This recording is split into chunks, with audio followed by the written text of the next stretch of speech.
कम बोली कम बोली थी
So, good afternoon, everyone. Now, what we're going to talk about today, it's predominantly the period from 1930s onwards. Now, in the last class, we talked about the Great Depression, right, and the Russian Revolution. Now, what we're going to talk about today, you don't have to do much of writing for now. The writing we'll do in the next class. Today is just the storytelling part. But relatively, there are 2 or 3 questions which are important from here that you can write down. One is something which is related to the League of Nations, which is a direct question if they have to give something in the mains examination. If you're writing, if you're writing an essay on peace and something on maintaining international peace also, then United Nations is predated by the League of Nations, which was perhaps the first organization formed for this purpose. So even that, this can be used there as well. So a question like this can be asked also comparing the League of Nations with the United Nations. Okay, as to, so you can write down the question first.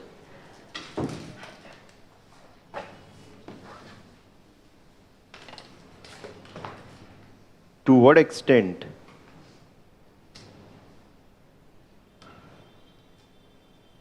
did the League of Nations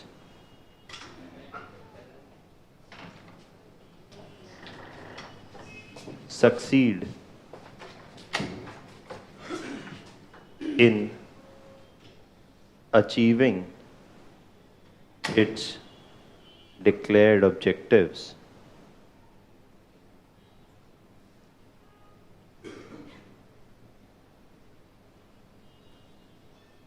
And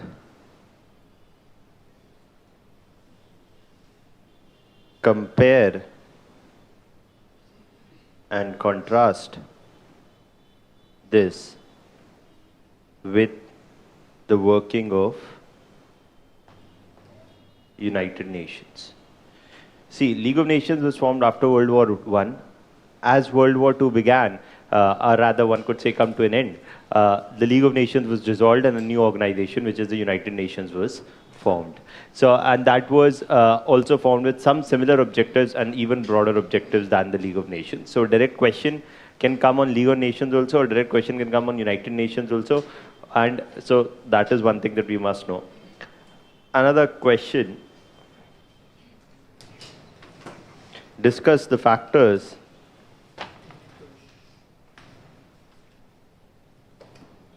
that led to the outbreak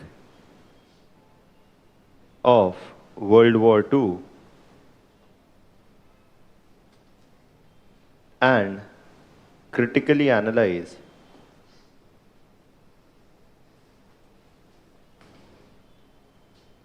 the role of Western powers, that is Britain, France, and France, and US in the outbreak of World War II.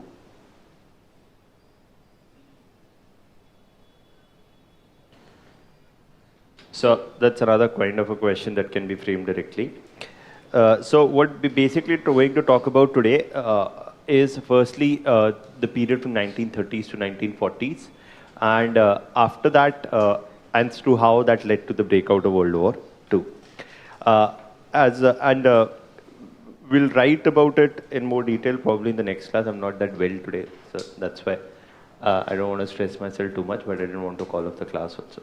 So what we see is, and okay, before we obviously start discussing this, what we should talk about is the election. Coolest thing ever. I mean, I've not for a decade followed an election as closely as this one. So 7:30 in the morning, I'm sitting, half my eye open, half on the Election Commission's website, and looking at the past 6 hours. But one of the things that you get to know by seeing people tweet on elections, people following and everything, is that it's not about who wins and who loses. That's another matter that we can always play the blame game. Is that we so very know little about the election process itself. So, for example, one of the very simple things, it's not about, the whole EVM rigging thing is all up in the air. It's like conspiracy theories, which can neither be proved nor be disproved. But forget all of that. For example, people follow, if you want to follow election results, that also people follow on news channels. Okay? And these channels are, these channels are not, these channels get to appoint their own representatives in the, in the strong room where the counting is happening. At the same point of time, the Election Commission also updates it on their website. Okay. Now, if you would have followed for 6 hours any news channel and Election Commission's website, they are showing completely very different things. Okay. So, for example, no news channel showed that BJP was leading in less than 120 seats.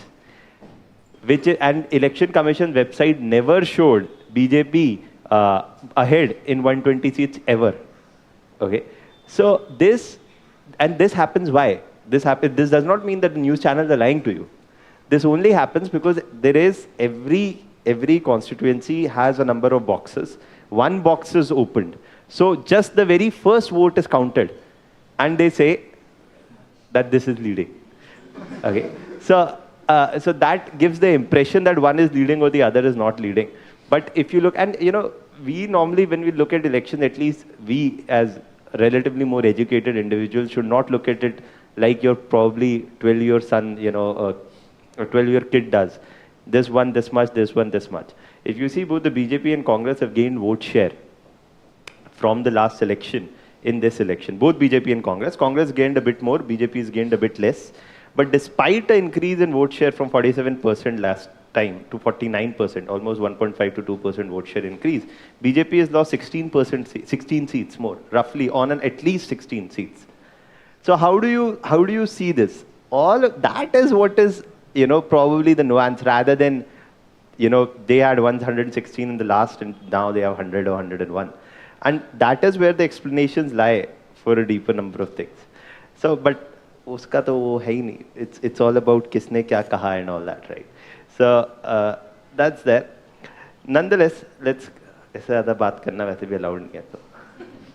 So anyways, now what we need to do and talk about is firstly, and there is a PowerPoint presentation for this, which I put in all the maps, and I'll use it here also so that you get an orientation. Now, what is happening from the 1930s onwards is that one of the first things to actually know that the League of Nations was formed as an organization in the beginning of 1920 itself. The League of Nations was an organization which had 53 members, and this organization was formed as a part of Woodrow Wilson's 14 points. And the idea was to form an organization which would prevent the outbreak of another major European war. And this was to be a collective security organization, which was to have, which at its peak had 53 members. And the aim of this organization was to prevent the outbreak of another major war in Europe. However, what you see that despite Woodrow Wilson himself being a strong proponent, the one who brought this idea forward firstly, who tabled it in the Paris Peace Conference, and who was the strongest proponent of the formation of the League of Nations, United States did not join the League of Nations. And US did not join the League of Nations because the Senate did not ratify the president's proposal. As I told you, as if ever probably told you before also, that in US, in terms of foreign policy matter, whether it is ratifying, entering any organization or ratifying any international treaty, the president may make an initial decision, but unless and until it is ratified by the Senate, the upper house or the US Senate, it does not come into effect. Okay, so the US Senate refused to certify the participation of United States in the League of Nations.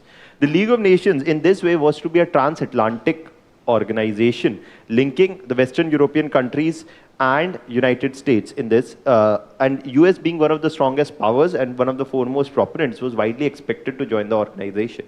But the US Senate refused to enter into such an alliance primarily because of the fact stating that that would subordinate US foreign policy to the interest of others. See, US did enjoy a certain amount of isolationism geographically. Okay, so and there is no war which has been fought on US soil except if you would count in the Pearl Harbor attack, okay, in World War II. So before that, there is no no war was fought on US geographical arena. So that was one of the reasons that the US Senate was not very keen into entering into any kind of an alliance which may unnecessarily draw US into a war because of any coalition compulsions or alliance compulsions. If US was to make a decision to enter any war or to support any war, it could do it on a case-by-case basis rather than entering into any such alliance. This was also a part of the long-standing policy of United States as a foreign policy. These are things we'll write later. Okay. For example, the Monroe Doctrine. The Monroe Doctrine was given in 1823 by the US President, Henry Monroe. And the Monroe Doctrine basically said simple thing, one of the simple thing, America's for Americans. The Monroe Doctrine was given in 1823 when Europe and European countries had a number of colonies in North America and South America. Britain, France, Portugal, Spain, all of them had colonies in North or South America. And at this point of time, US intervened and US introduced its own foreign policy, saying that US would not tolerate any European interventions in Americas. US would not tolerate any European interventions in Americas. And at the same time, US would not intervene in European affairs. The idea was simple, that there must be no European interference in American affairs, and Americas, or North and South America, would be the foreign policy backyard of United States. So for example, when you look, we say, in case of Indian foreign policy, that South Asia is India's backyard, right? And that India would probably look with very much concern if there is any outside interference in the region, probably hinting at China or some other factors, right? So what do you see? That, for example, this is something that we see as our own backyard. Similarly, US saw the Americas as its own backyard, clearly pointing out that it would not tolerate any American interference, any European interference in its matters. At the same point of time, US would not intervene in European affairs. So this was a long-standing policy since 1820s, and partly in a continuation with this policy, US said that the US Senate said it would not be wise for US to get drawn into an alliance which would compromise the freedom of its foreign policy. And that is why one of the main reasons why US did not enter the League of Nations. Now, why am I telling you this? Is because this will explain a number of things which are happening later. Now, what is happening in the 1930s is that Japan is another major Asian country. Japan is the Asian country which is by far the most industrialized Asian country, and is also the relatively strongest military power at this point of time. Now, Japan's military supremacy had already been proved in the 1904 war. Japan was the first Asian country to embark on a path of industrialization from 1861 onwards, which was called as the period of Meiji Restoration. There's a mains question. There was a mains question in your examination a couple of years ago, also on Meiji Restoration and its significance. Okay, in Japan. Now, the Meiji Restoration, which began in Japan in 1861, actually was a replacement of the monarchy and was the coming in of the shogunate. Okay, that we'll talk about later again. And from where Japan started towards rapid industrialization. Now, as you start towards industrialization, you need two things: raw materials and markets. Now, Japan was in a search for these raw materials, given the fact that Japan is an island, right? Japan had to import its oil, import its raw material, and also was a land-starved space. Japan is even today a very land-starved country.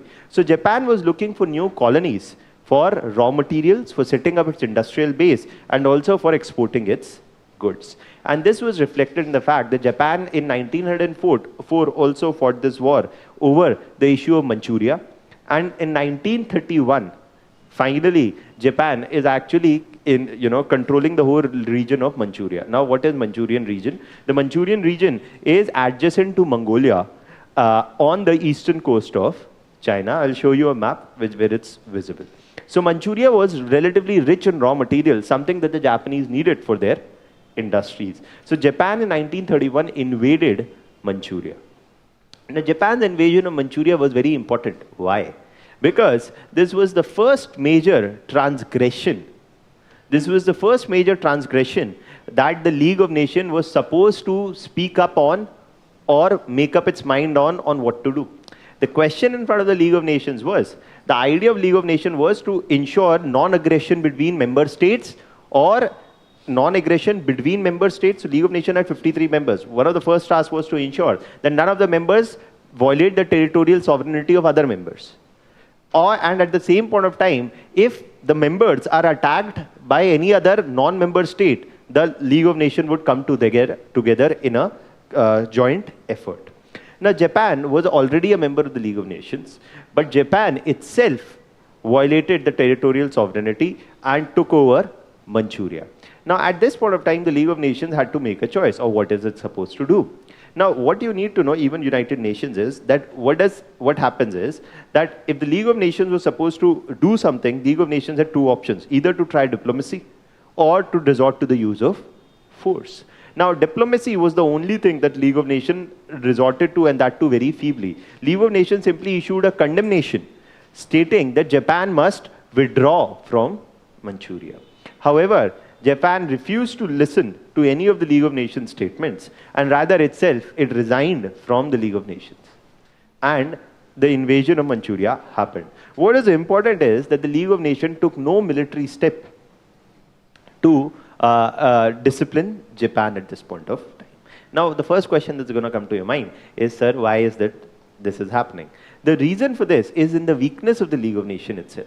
That firstly, it did not have United States. Secondly, when you see is that Germany was not allowed to join the League of Nations till 1925-26. Secondly, what you also see is that Russia, or now what was the Soviet Union, was not allowed to join the League of Nations till 1934. Soviet Union was not allowed to join the League of Nations primarily because of the Russian Revolution and the ideological divide between the West and the socialist communists in Russia. So Soviet Union was not allowed to join the League of Nations. Germany also was not allowed till 1925. US had not joined League of Nations. So the two most important drivers of the League of Nations were Britain and France. Britain and France were the two most important drivers of League of Nations. And as I told you that after World War I, in Britain and France, in both Britain and France, there was a war averse sentiment. I told you that World War I was something that created a domestic opinion in Britain and France and most of the Western countries that there was no use of the war, and that war causes a lot of destruction. So the destruction of the economy that happened after 1919 was itself was one of those factors which was a guard against any adventurous military intervention. If Japan was invading Manchuria, was it of any direct consequence, immediate direct consequence to Britain and France? No. So one of the domestic opinion in Britain and France was not to get involved in wars unless and until it's inevitable or needed. And that is why Japan's action against Manchuria goes unchallenged. US is not a party. Soviet Union is not allowed because Soviet Union could have had a stake in this situation because Soviet Union was the adjacent neighbor. But Soviet Union was not a member of the League of Nations, and so the League of Nations takes no critical stand. That is why we'll say that when the League of Nations had just 50 members, 53 members, but the United Nations formed later had a much bigger membership itself to begin with, 145 nations, today has 190 members. And that is why we say that more than 190 members, that is why we say that the League of Nations was essentially a British-French affair. Okay? And again, the League of Nations also was not very serious at combating another player, and that was Germany. There was already a realization by the beginning of 1924 within Britain and France that probably they had gone too harsh on Germany in terms of imposing too strict limitations on their army, on their territorial expansion, on the financial penalty that they had demanded from, from Germany. The result was that in 1924, they had what was called the Locarno Treaty with Germany. Britain and France had the Locarno Treaty with Germany. Now, what did this treaty say? This treaty said that Germany would respect its western boundaries as settled in the Paris Peace Conference of 1990. Germany would settle its western borders. The treaty was silent on the eastern borders. The treaty was silent on the eastern borders. Now, if the treaty was silent on the eastern borders of Germany, what did this mean? In the treaty, Britain and France said that that Britain and France and Germany agreed to one thing, that Germany would respect its western borders with France, with Belgium, and with Netherlands. But the treaty was silent on the eastern aspect of Germany. What this meant was that this was an indirect opening given to Germany. That if Germany wanted to expand territorially eastwards, it could do so. This was not explicitly said, but this was the implicit thing. But why would this implicit thing be said about, or this implicit offer was being given to Germany? This was being given to Germany because in the east is Russia, and Russia is communist. So one of the game that begins here also is the policy to relax the restrictions imposed since the Treaty of Versailles, primarily on the eastern side, which could allow Germany to territorially expand on the eastern front and at the same point of time limit the influence of communism in the region or the expansion of communist states in the region. Okay, so and thus be a major challenge or thus be a major hedge against communism in the region. And that is also one of the things that we'll see play out more in the 1930s. So the beginnings are visible in 1920s itself. 1929 is the Great Depression. Economic crisis worsens across Europe. And again, so in West Germany, in Britain and France, again, war fighting is not something that is seen as a very good option. If your economy is already in the doldrums, you are still not completely recovered from the destruction of the previous war, the economy suffers a major crash. That's not probably a very good time to fight a war. Okay, so that's there. And so what is happening is in 1931, when Japan invades Manchuria,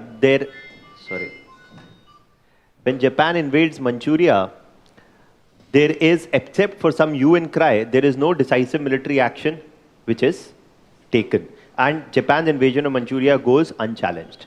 The next is Italy, and Italy's invasion in 1935 of Ethiopia or Abyssinia. Okay, and Italy's invasion of Ethiopia happened in 1935. Now, Italy's invasion of Ethiopia is keenly watched by whom? Hitler.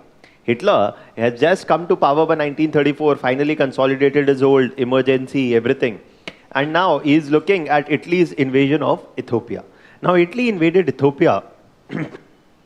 And again, there was a criticism by the League of Nations, but the League of Nations did not resort to any military action against Italy.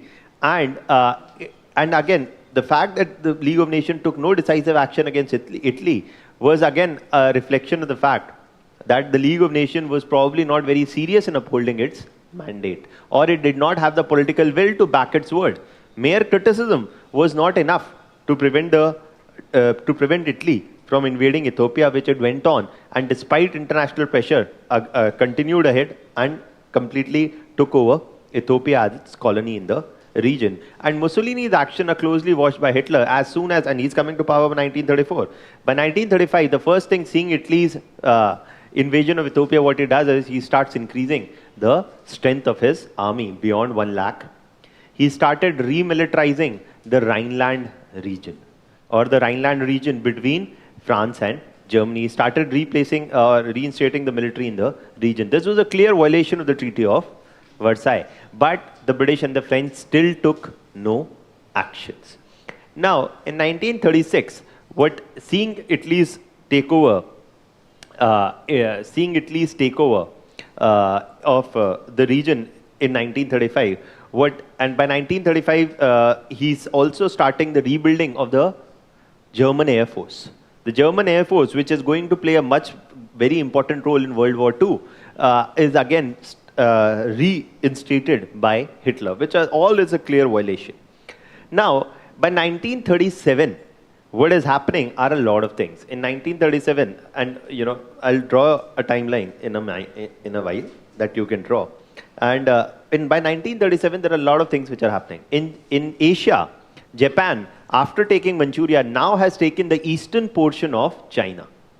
And this, in 1937, is what is called as the Nanjing Massacre, or the Rape of Nanking. Nanjing is a port region on the eastern coast of China, adjacent to the Manchurian region. I'll just show you the map so that later you'll have no confusion.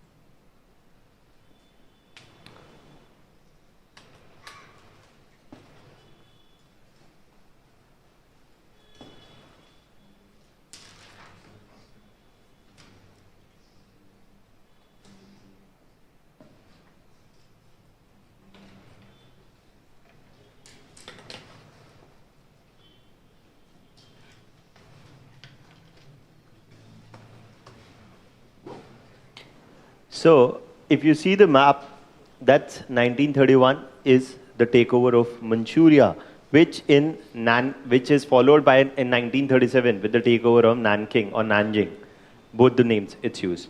Now, this is considered one of the major aspects, which is the beginning of World War II.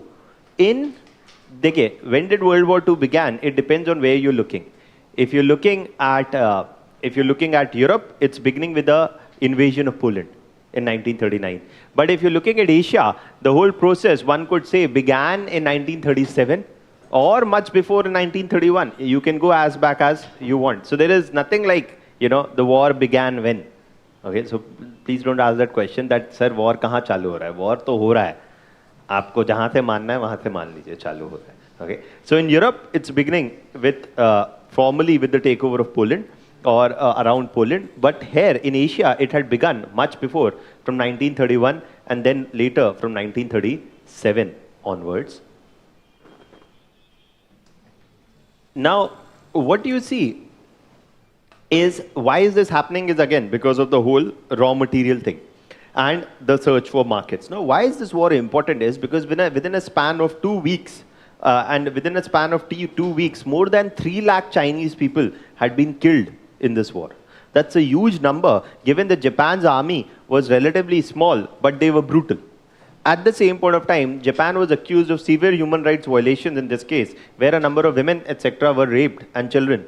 And that is why this is also called the rape of Nanking, where mass rapes were used as a warfare strategy by the Japanese. That is why the Chinese and the Japanese have such a long history of conflict. It's not just about territory, it's also about the way the territory was captured. Okay, and so this is what is happening in 1937.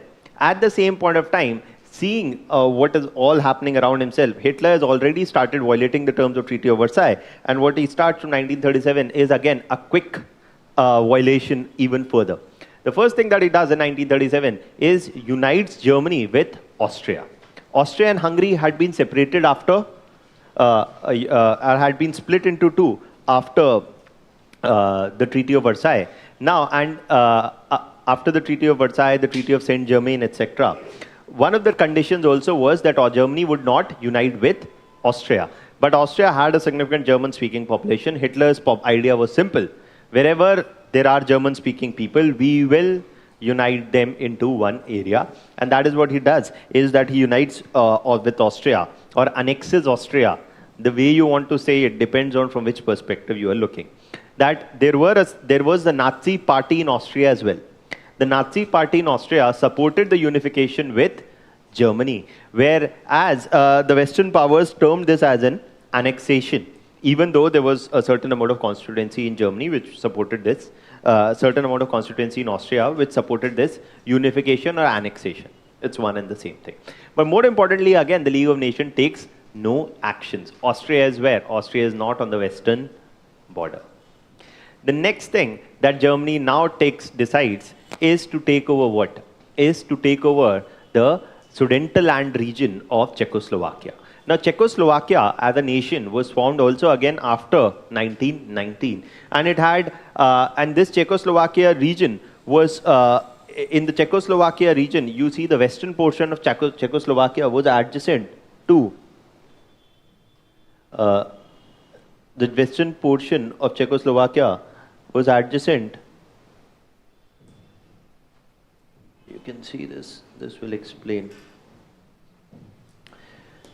The western portion of Czechoslovakia, that's adjacent to Germany. And the western portion of Czechoslovakia was the Sudetenland region. This Sudetenland region was, can you see that in the map, everybody?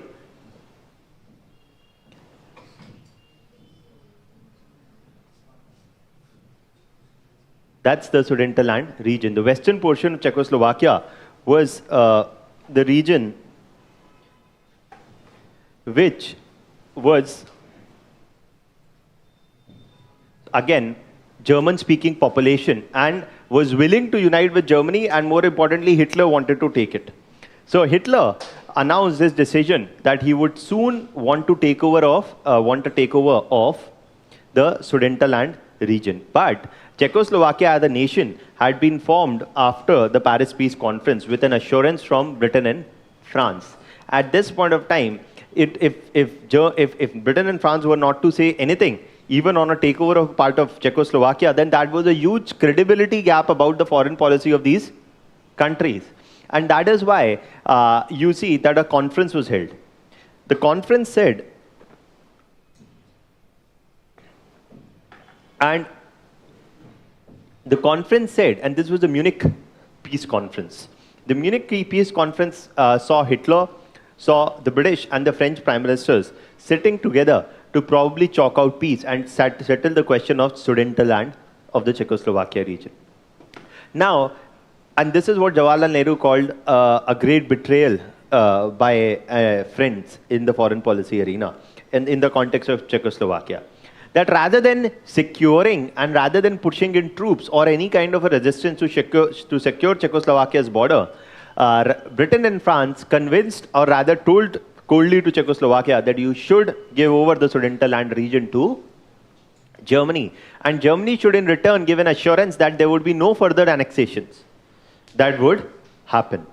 And this was seen as a great betrayal in the sense that rather than ensuring a rule-based international order, they were pushing forward a compromise which was likely to either embolden Hitler's claims or Hitler's attempts further, and more importantly, was violating the League of Nations central mandate to protect the territorial sovereignty of its member states. And Czechoslovakia was a member state of the League of Nations. So what you see is that now by 1937 end, by 1938 beginning, Germany takes over the Sudetenland region. But this does not stop Hitler. And the very next thing that Hitler does is that in 1938, 6 months, in 1938, this whole peace, the Munich Peace Treaty lasted only for 6 months. Because Germany gave an assurance that it would not annex any other territory except the Sudetenland region. But 6 months later itself, Germany broke the Munich Treaty and annexed the whole Czechoslovakia. Okay? And even then, you see that Britain and France took no major decisive actions, being the principal members of League of Nations. But again, the question arises, why? Because from 1934 and even much before that, Hitler had clarified and openly stated that he was strongly anti-communist, and that with the Night of Long Knives, they had eliminated or had strongly went against the communists within Germany. Now, Hitler was a declared and strongly professed anti-communist. And this anti-communism was very attractive to the West. And this is why one of the things, and you see that Hitler is not violating the Locarno Treaty. Whatever Hitler is doing on the eastern border. Whether that's Czechoslovakia, whether that's Austria, or or it's the Sudetenland region, Czechoslovakia or Austria. All of them are on the eastern border. Nothing is happening on the western border. So he's indirectly obeying the Locarno Treaty and expanding whatever he has to do on the eastern side, and he's strongly anti-communist. And more importantly, one of the most important things also is that Britain and France have no appetite for a war which does not directly affect their interests. All of this was the reason why they are not doing anything at this point in time. And we'll talk about this later when we'll write answers in the form of policy of appeasement and the reasons behind the policy of appeasement. So when we're talking about Britain and France's role in the build-up of World War II, we talk about this policy of appeasement and the multitude of reasons which guided Britain and France into adopting this approach towards Germany. Rather than cracking down on Germany for violating the Treaty of Versailles, they were either ignoring Germany or Italy or Japan's aggressions, or were trying to buy peace, as you see in the Munich Peace Conference. And none of them actually, did maintain stable peace, as we know that World War II broke out soon. But what do you see? And so, if by 1938, if Germany's expansion eastwards is not being challenged by Britain and France, then why all of a sudden that when Germany started attacking Poland, Britain and France declared a war on Germany? Okay. So it's important is that because in World War I, it was Germany who declared war. Here, it's not Germany who's declaring war. It's Britain and France who are declaring a war on Germany on the takeover of Poland region. Okay. Now, what is to be understood here is that till 1938 end, Germany was openly and a strongly anti-communist state. And they always said that communism is a disease. We'll wipe it out. Okay? But, and this is why you should understand, political turnarounds are something that are not uncommon. And history will tell you that as strong a turnaround you want, it can happen. You just need to have one thing, faith in your leader. Okay? And Germany had faith in its leader. So Hitler in 1938 end and the beginning of 1939, by that time, after he has taken everything else, and the last thing that is left is Poland. Now, one of the things that Hitler realizes is that the Soviet Union of 1939 is not the Russia of 1916. In the sense that Russia under Stalin had underwent rapid military as well as economic development. The Russian economy and the Russian military was not as poor or as weak as was in the case of World War I. Anything that is happening on the eastern side, which is enough to provoke Russia into a war, is probably not a very wise strategy. Okay, so what is happening at this point of time is that in the end of 1938, Hitler does this great turnaround where he signs a secret treaty of non-aggression with Soviet Union.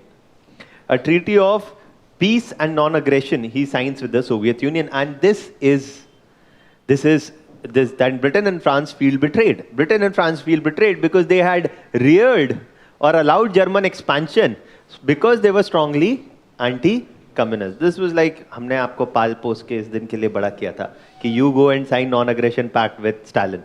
Okay, so Hitler signing a non-aggression pact with Stalin was a big blow to Britain and France, because Britain and France had also defended their non-action against Germany because of the Germany's stated anti-communist position, and the Germany was a strong associate in the fight against communism. But Germany signing this non-aggression, was something. Germany signing this non-aggression with the Soviet Union was something that did not go down well with Britain and France. And on top of that, both of them now had also decided that Germany would take West Poland and Soviet Union would take East Poland. West Poland is all Germany requires to unite with what? East Prussia. This is East Prussia. You know, as I told you in the League of Nations, this is what is East Prussia. This is the Polish corridor, which had been carved out after World War I. Now, Germany says one of the simplest things is we will take East Poland, we'll unite with East Prussia. That will increase, you see, Germany's territorial extent in contiguity, bringing all German areas together. And you can keep Poland, or you can keep East Poland. And Germany and Britain Soviet Union and Stalin are happy with this. And as soon as Germany starts the annexation of Poland, you see Britain and France said that we are coming to Poland's rescue. And Britain and France came to Poland's rescue, and you see the beginning of World War I. But then again, the question that World War II. But then again, the question that emerges here is that when Britain and France decide to take down on Poland, or take down on Germany, this is something that Germany is at war with whom? Germany is at war with Britain and France. But we know in World War II, Soviet Union was also on the sides of, Soviet Union was not on the side of Germany. In fact, World War II, half the soldiers who died in World War II came only from Soviet Union. Of all the people who died in World War II, Soviet Union accounted for 50% of the deaths. Okay, the Soviet Union was the principal reason why Hitler lost out. Okay, Russia ने बहुत लोगों को बचाया. If Russia would not have been there, probably Napoleon may not have faced the kind of defeat he faced. Okay, and both in World War I, or more importantly in World War II, Russia actually, or Soviet Union, played a very important role against Germany. But here they're signing the non-aggression with Germany. Both of them also agreed to take parts of Poland. Then why again a turnaround in 2 years? By 1941. By 1941, you see that this non-aggression thing also was done away with, and Russia or the Soviet Union also joined the war. So we'll talk about that also in a minute. So one of the things is that when we talk about, and when we look at history now, it's and Hitler's whole genocide against the Jews had begun actually from 1934 itself. Once he concentrated power in his hands, from 34 itself, the whole clampdown on Jews, their marking, their extermination, their being sent into the labor camps and death camps had begun 1934, 35, 36 onwards. But in 1938, the British and the French Prime Minister are coming to Munich in Germany, sitting with Hitler and saying that we are signing a peace treaty with Hitler. And when you read World War II history now, Hitler is the evil. Hitler is the devil. And everybody else is a saint. Okay? But everybody else, including Britain, including France, including Stalin, all of them had at some point signed a deal with Hitler. So one of the things is that if you win, you get to write history. Okay? So that's there. Now this is not to say that Hitler was not bad. Hitler was surely bad in terms of his racist approach and everything. But what often gets negated is what Britain and France did from 1930s to 40s. That is why that is why the question I gave you, that critically analyze the role of Britain and France also.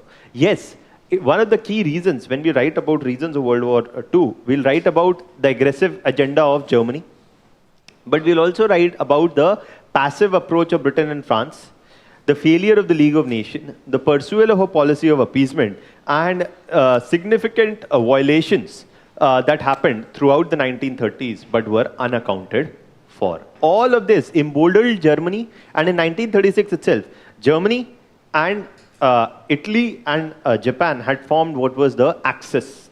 And this is what they called, this is where you see the Axis powers coming up. In 1936 itself. Because by 36 it had become clear to Hitler कि हमारा बड़ा भाई Mussolini, okay, because he thinks the way we think, he is also ready to take to go ahead with territorial expansion, and we are also ready. And so what you see is that Italy focused upon North Africa, Germany focused upon its expansion in Eastern Europe, and Japan focused upon its expansion in Asia.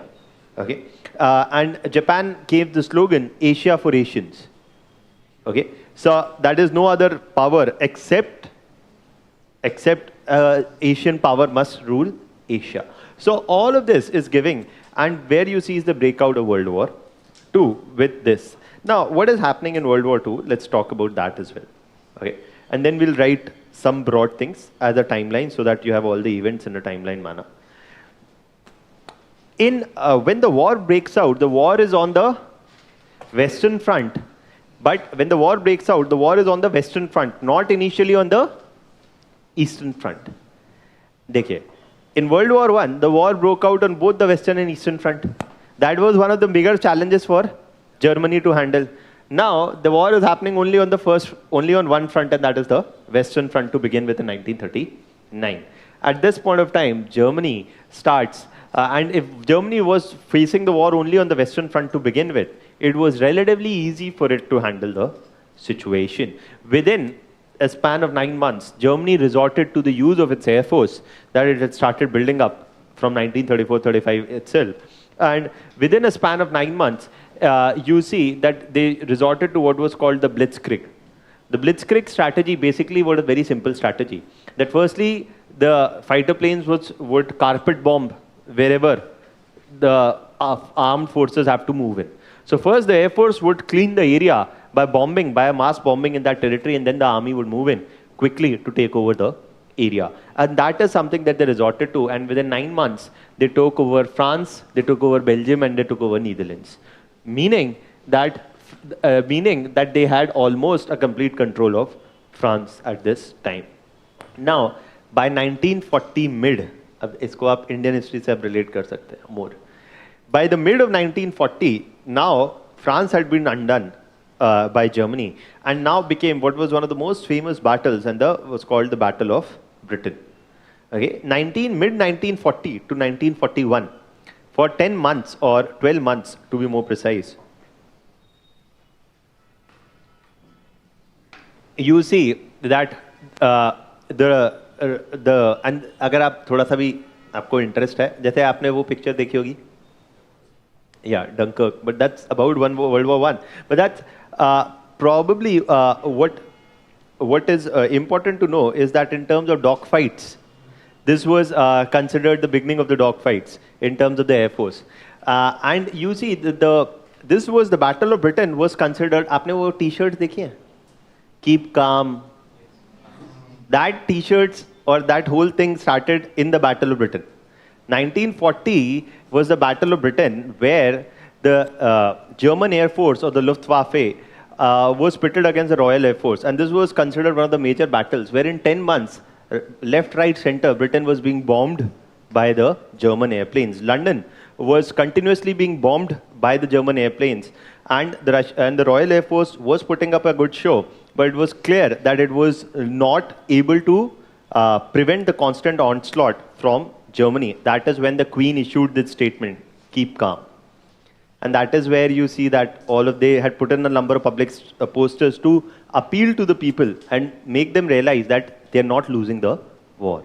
Okay. And Winston Churchill is in place at this point of time. And you see that almost for a year, there was a deadlock. Though Germany could not defeat Britain, Britain also faced severe destruction of life and property, including in London, because of this constant bombing. And for almost 12 months, you see that there is nothing major moving except that the war went on. But this was a deadlock. By 1941 mid, Hitler had realized that defeating Britain was probably easier said than done. Okay. But at the same point of time, Britain was also not able to completely destroy the German Air Force.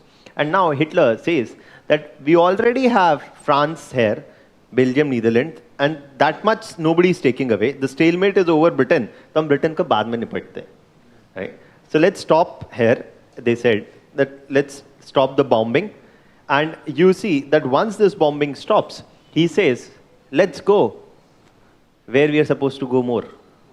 East. हो गया, France आ गया west में. अब जाना east. Okay. So now 1941, what Hitler does is that he violates the non-aggression pact that he had with the Soviet Union. Violation of the non-aggression pact meant that he was launching out the war with Soviet Union. But what is important is that Hitler is relatively smart. And so he's already taken the western side. Now he's focused only on the eastern front. And Soviet Union had initially not joined the war with Britain and France. The war had started in 1939, but Soviet Union did not join until 1941. It is only when Soviet Union is attacked that it is joining the war. And now that Germany is attacking the Soviet Union, Britain and France are happy. They're like, let's wait. This is the time that we had reared Germany for so long. And now, as Germany opens the eastern front of the war, Britain and France go slow on Germany. And Britain specifically pulled and did not push in any more troops in the war on the western front. That does not mean that the war on the western front had come to an end. But Britain is not pushing in any further troops. Okay, why? Because Britain says that let's reserve it when we need it at a later stage. Neither the Air Force nor the British Army was being pushed in. And they held on. US also is not sending any troops till now. So what happens is that this is something which is happening, that Germany opens the war on the eastern front. And Soviet Union is now willing to join hands with Britain and France. Britain and France say, we are willing to join hands. Britain and France joined hands with Soviet Union. And as Germany opened the war on eastern front, Soviet Union was facing the brunt of the German aggression. But the Soviet army was also relatively pretty strong. It was not something which could be easily defeated. Though Germany, by the end of 1941 or by the beginning of 1942, you see, is making certain aggressions or certain, certain expansion even in West Russia. Or in the eastern territory of Russia, in the eastern territory of Germany, you see that in this region, the Latvia-Lithuania region, Germany is expanding. And this is the time where you see that one of the, again, there's a movie, I think 10 years ago, and this is a pretty good movie. There's a sniper movie, right? I'm forgetting its name. But about one particular Russian sniper and he basically himself actually killed more than 1,000 people. Okay, sniped them out. Okay, I'm forgetting his name, but the Battle of Leningrad and the Battle of Stalingrad. The Battle of Leningrad was one of the most important battles in World War II on the Eastern Front. Because as you'll see, I'll show you this on the map so that would be easier for you to relate.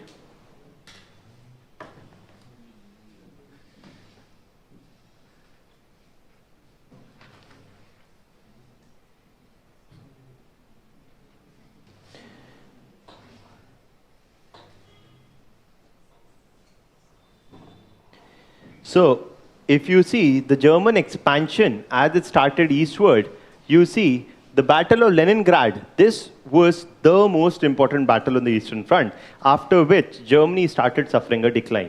This was the battle where Leningrad as a city, and there have been numerous war movies made on this war itself, this battle itself. And this battle was one of the most defining battles because Germany could not proceed beyond Leningrad because of the stiff resistance offered by the Russian forces. Now, Russia had devised a new strategy by this time because they followed the strategy of first bombing using the airplane and then pushing in their army.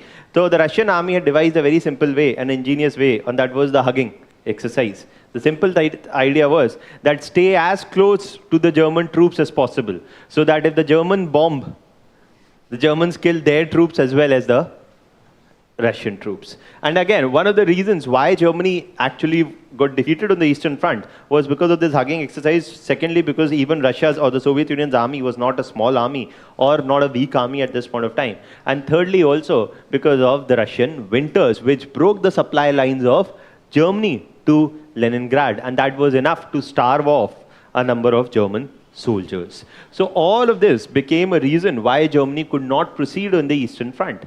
But from 1941 end to 1944, for 3 years, it was only Soviet Union which was fighting, predominantly Germany. And though nominally the Allied powers were together, or though nominally on paper, yes, the Soviet Union was there with Britain and France. And Britain and France were fighting Germany on the Western Front, but they did not push in any troops. Hitler gave formal requests to Britain and France to push in additional troops on the Western Front, and so that German aggression on the Eastern Front is slowed. But rather than doing that, Britain and France did not push in any additional troops for the next 3 years, maintaining their military presence on the Western Front to the minimum. This caused a huge resentment to Stalin, and Stalin said that this displays the evil intentions of the Western powers. They are not honest about the German threat, and they want to bleed the Soviet Union as much as possible. So this is something which goes into United Nations formation. This is something that begins the Cold War after World War II. Okay, so we'll talk about that again later. So that's something which is also happening at this point of time. Now, that is something also which is happening at this point of time. Now, this is what is happening in Europe. But there are a lot of number of other things which are happening. One is in Asia and the other is in North Africa. Italy is in North Africa and in Asia is Japan. Now in Japan's involvement, or rather the US involvement in World War II actually started from, or military involvement of US in World War II happened only in 1942. Okay, and military involvement of US starts after what we often very popularly known as the Pearl Harbor attack. But there is a history even a bit before that. That by 1940, what was clear was that Japan was a very major aggressor, unlike any other in Asia. And Japan's expansion in Asia was brutal, was fast, and was aggressive. And to that extent, that Japan had even started, that Japan was not just had taken over, East China or Manchuria, but had also taken on the French Indochina region, the Cambodia, Laos, Vietnam region. Also, Japan was even in the process of taking over Philippines. Okay, and Philippines was also being threatened by a Japanese annexation at this point of time. More so, Japan even threatened to take over what? To take over Australia and New Zealand. Australia and New Zealand were Commonwealth. Or were a part of the Commonwealth, and they had already their troops involvement in World War II on behalf of the British. Okay, so given that Australia and New Zealand were also involved in the war, you see Japan was keen even on taking Australia and New Zealand. But at this point of time, what happens is that in the beginning of 1941, the US, the United States, firstly cracked down upon the oil imports of Japan. See, the whole paranoia that you see in the South China Sea, okay, over the safety and security of sea lanes is not an unfounded one. History has shown many a number of times that this has happened, that enforcing some kind of a naval blockade can be done. And you obviously are going to read about the Malacca Strait, String of Pearls, all of that later or in IR.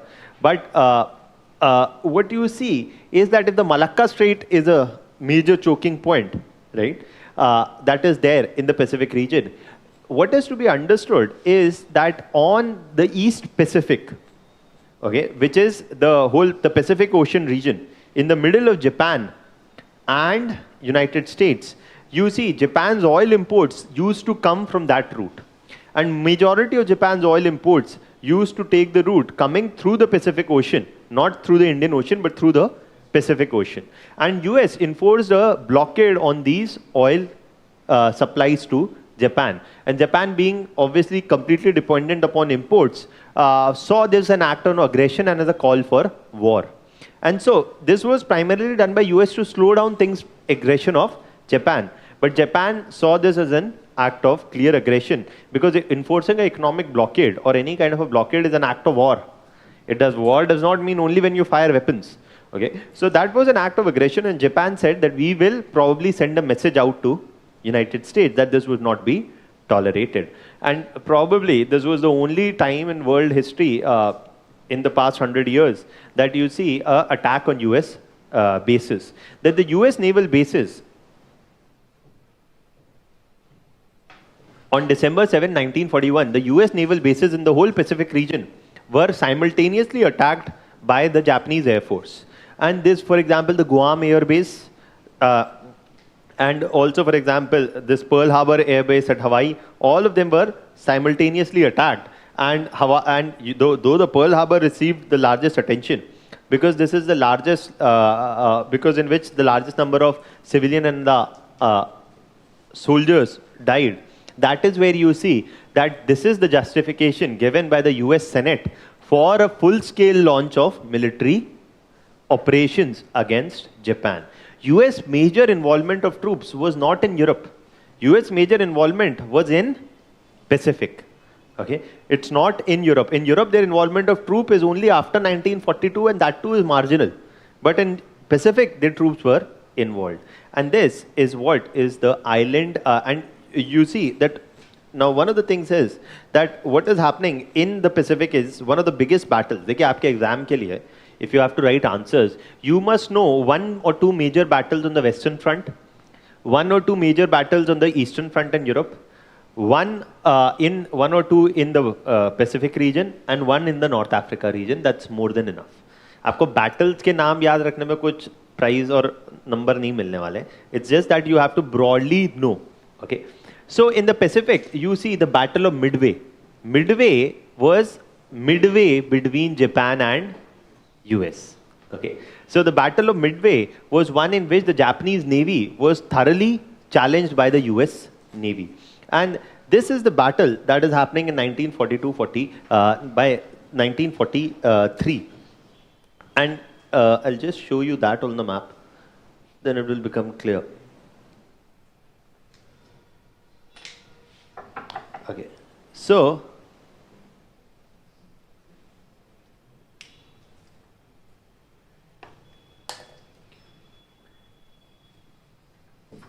if you see this map, what you again see is that the Battle of Midway was a very important battle because the Japanese Navy suffered a major setback in this battle.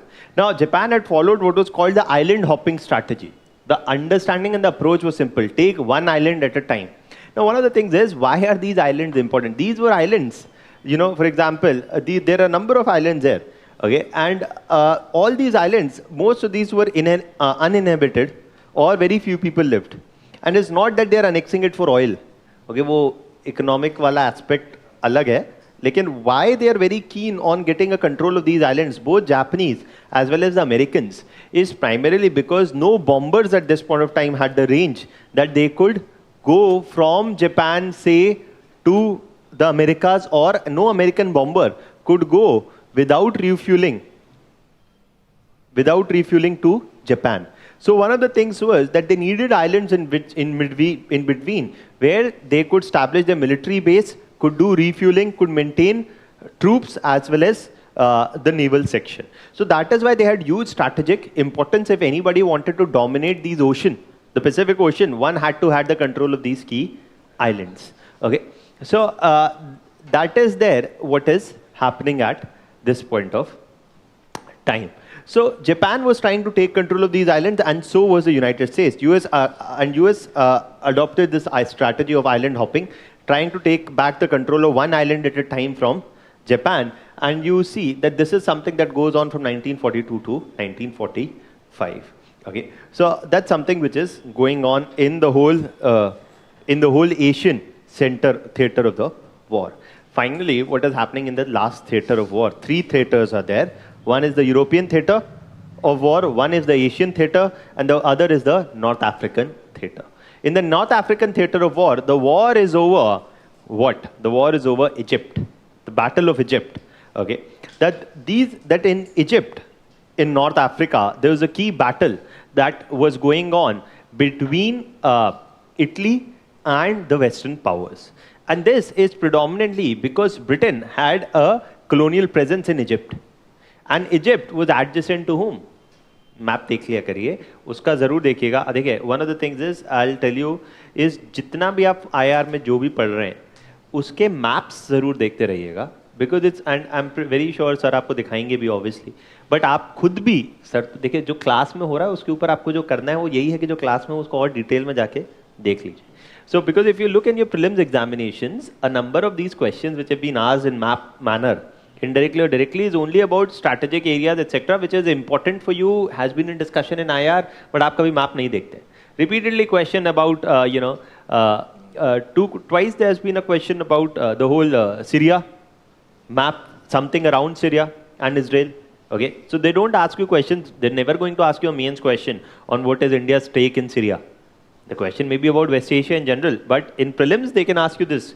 Okay, for example, they asked that which of the countries once was surrounded by the Black Sea on the one side and the Caspian Sea on the other. Okay, so only if you've seen the map, आप अगर इस area का तो आप देख पाएंगे. आपको वही एरिया के मैप देखने की जरूरत है जहां पे कुछ या तो बिग जियोपॉलिटिकल कॉन्फ्लिक्ट है या इंडिया के लिए इंपॉर्टेंट है.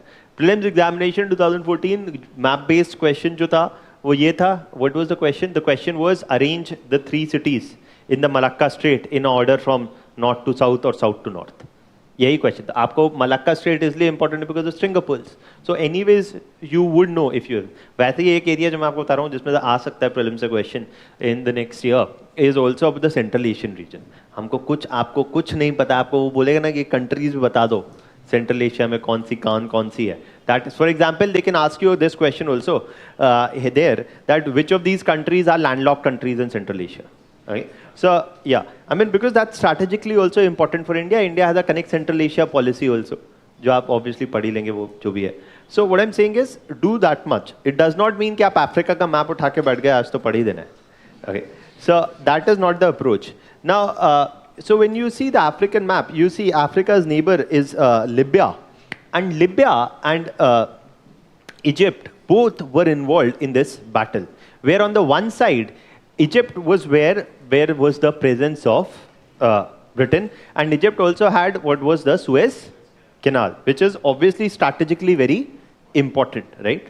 So, so partly Britain's interest was to secure its presence in, continue to maintain the strong presence in Egypt and continue to secure the Suez Canal, whereas Italy was trying to establish its colonial presence in Libya. This was a constant battle that actually proved to be a nemesis for Libya. Rather than bleeding Germany from 1941 to 1944 for 3 years, rather than fighting with Germany, what Britain and France chose was to fight not in the European theater, but in the African theater, and taking down Italy. Okay, that is what was their focus. So ऐसा नहीं है कि 1941 to 1944 Britain and France were doing nothing. Rather, they were taking down Mussolini's or Italy's expansion in North Africa. And by 1944, Mussolini had been defeated in North Africa, and you see that even Mussolini's hold over Italy had started to crumble by 1944. And now to Mussolini's rescue comes Hitler. Hitler sends a special mission to rescue Mussolini from Italy. and that is done successfully, and Mussolini is rescued. Later, Hitler sends in an additional force to reinstate Mussolini in Italy in 1944, end of 1944. This is something which is happening. Now, what is there is that after already of 3 or 4 years of war fighting, 3 years as Soviet Union fought alone, Germany on the eastern border, you see that, and Mussolini, so by 1944, two things are happening. Mussolini has already been defeated in Italy. And now I'll show you another map where you'll get to see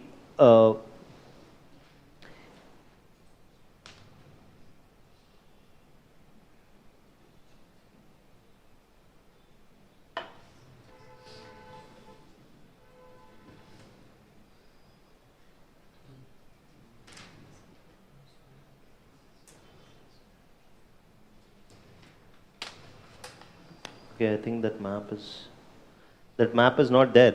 But just a second, this also should have another map. Yes. No.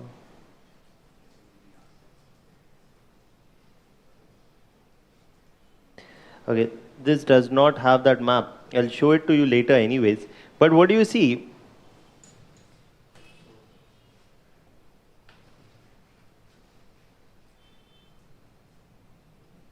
So what you see basically is by 1944, Italy has been defeated and there are two players which are left.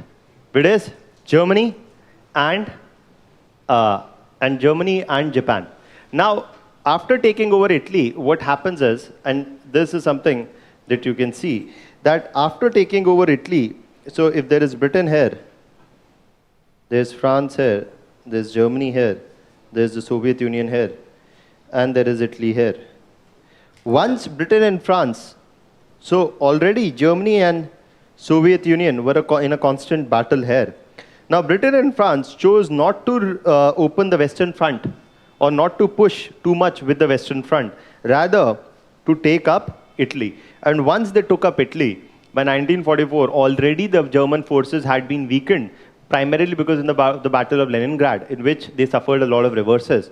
And now, Britain and France, finally in 1944, Britain landed additional troops on the Western Front, finally in 1944 with the Battle of Normandy, and which was one of the most important battles on the Western Front which was fought.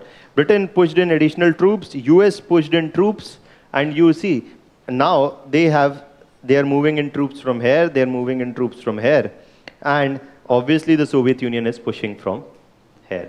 Now that is what results in the defeat of Germany. However, even if Germany was getting defeated, the understanding, and even though all three of them, Britain, France and Soviet Union played an important role in the defeat of Germany, the biggest brunt was borne by Soviet Union. And so when it was clear that Germany was getting defeated, Hitler chose to commit suicide because Stalin, the way Stalin faced, because Hitler had attempted to resend Stalin to Italy and reinstate his fascist regime. Rather, he was publicly hanged by the people there. And so, fearing a similar fate, Hitler decided to kill himself rather than, Mussolini. So in Italy, it was Mussolini who was initially rescued by Hitler, and Hitler tried to reinstate Mussolini in Italy, but this attempt did not succeed. Rather, Mussolini was later publicly hanged in Italy. Fearing a similar fate, you see that Hitler decided to kill himself or committed suicide. But this is where you also see is the beginning of the Cold War, primarily because Germany now, because as Germany was defeated, Soviet Union moved in its troops in Germany from the eastern side and took over the control of East Germany, even when the British and the French and the US pushed in their troops on the western side and took over the control of West Germany.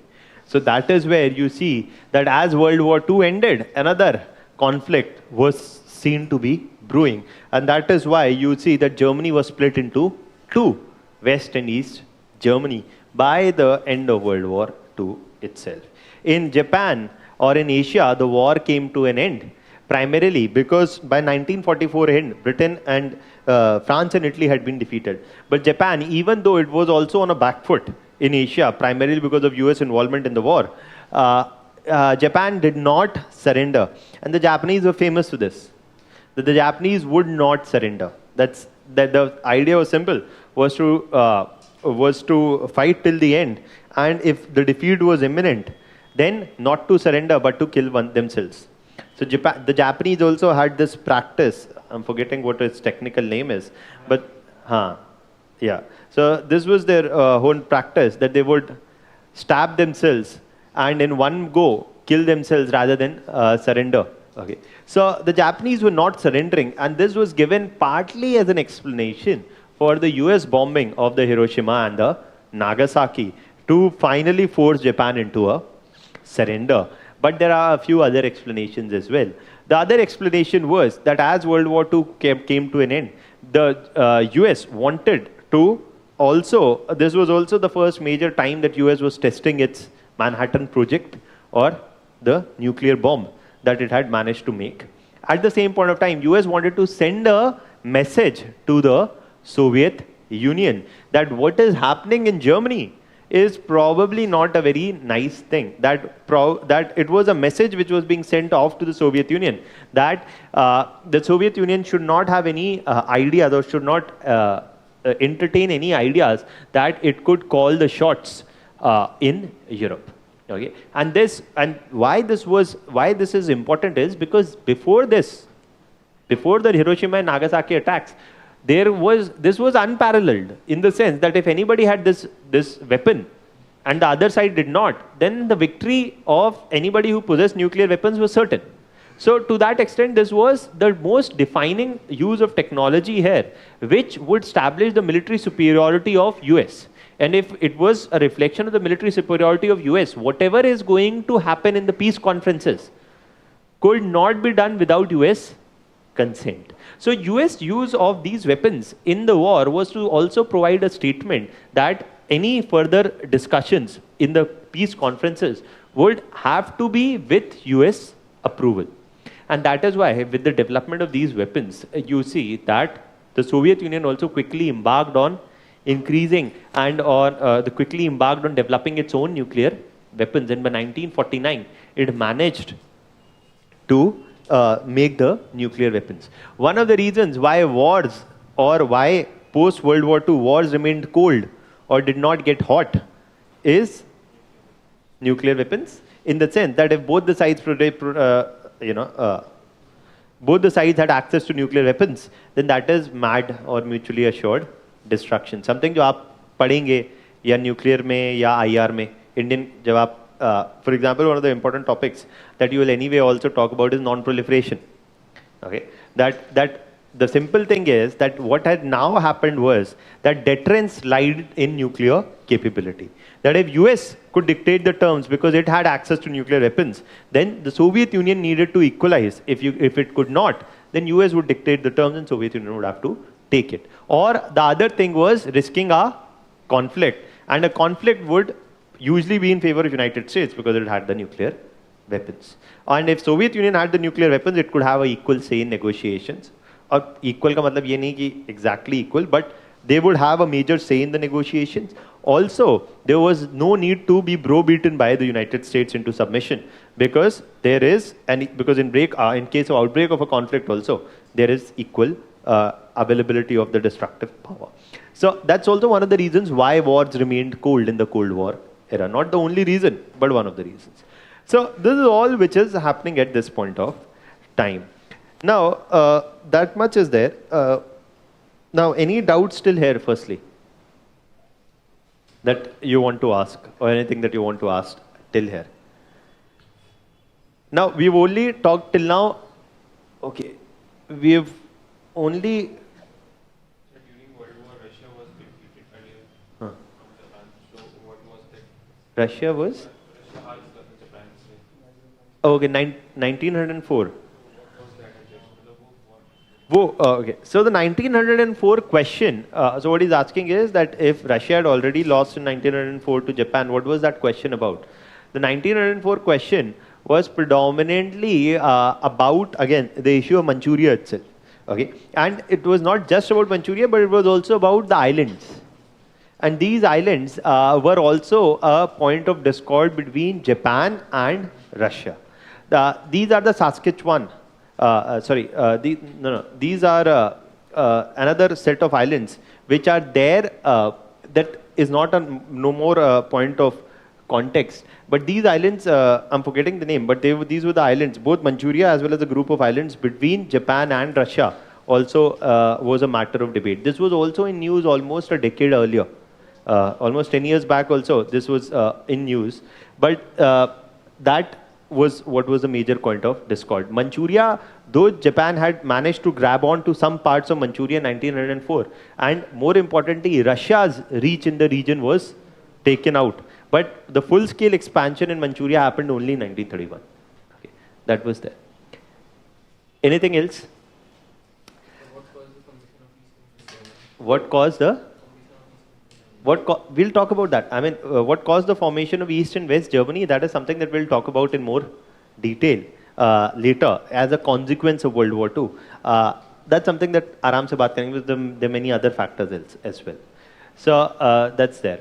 Now, what we broadly talked about here is the causes of World War II and the major events. Okay. Now, let's write that down briefly, and but we'll write about League of Nations के बारे में हमने नहीं लिखा है अभी. That's something that we'll write separately as a question also and compare it with the United Nations. Okay, so that's there.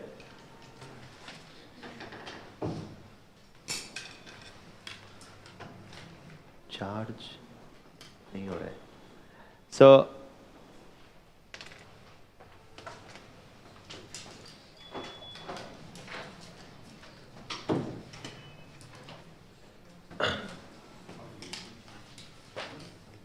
So you can first just write a timeline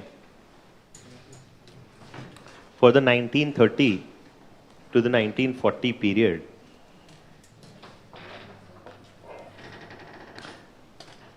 And in fact, even before that, from 1920 to 1940, some of the major events that we have to write about is 1924, 1925 was the Locarno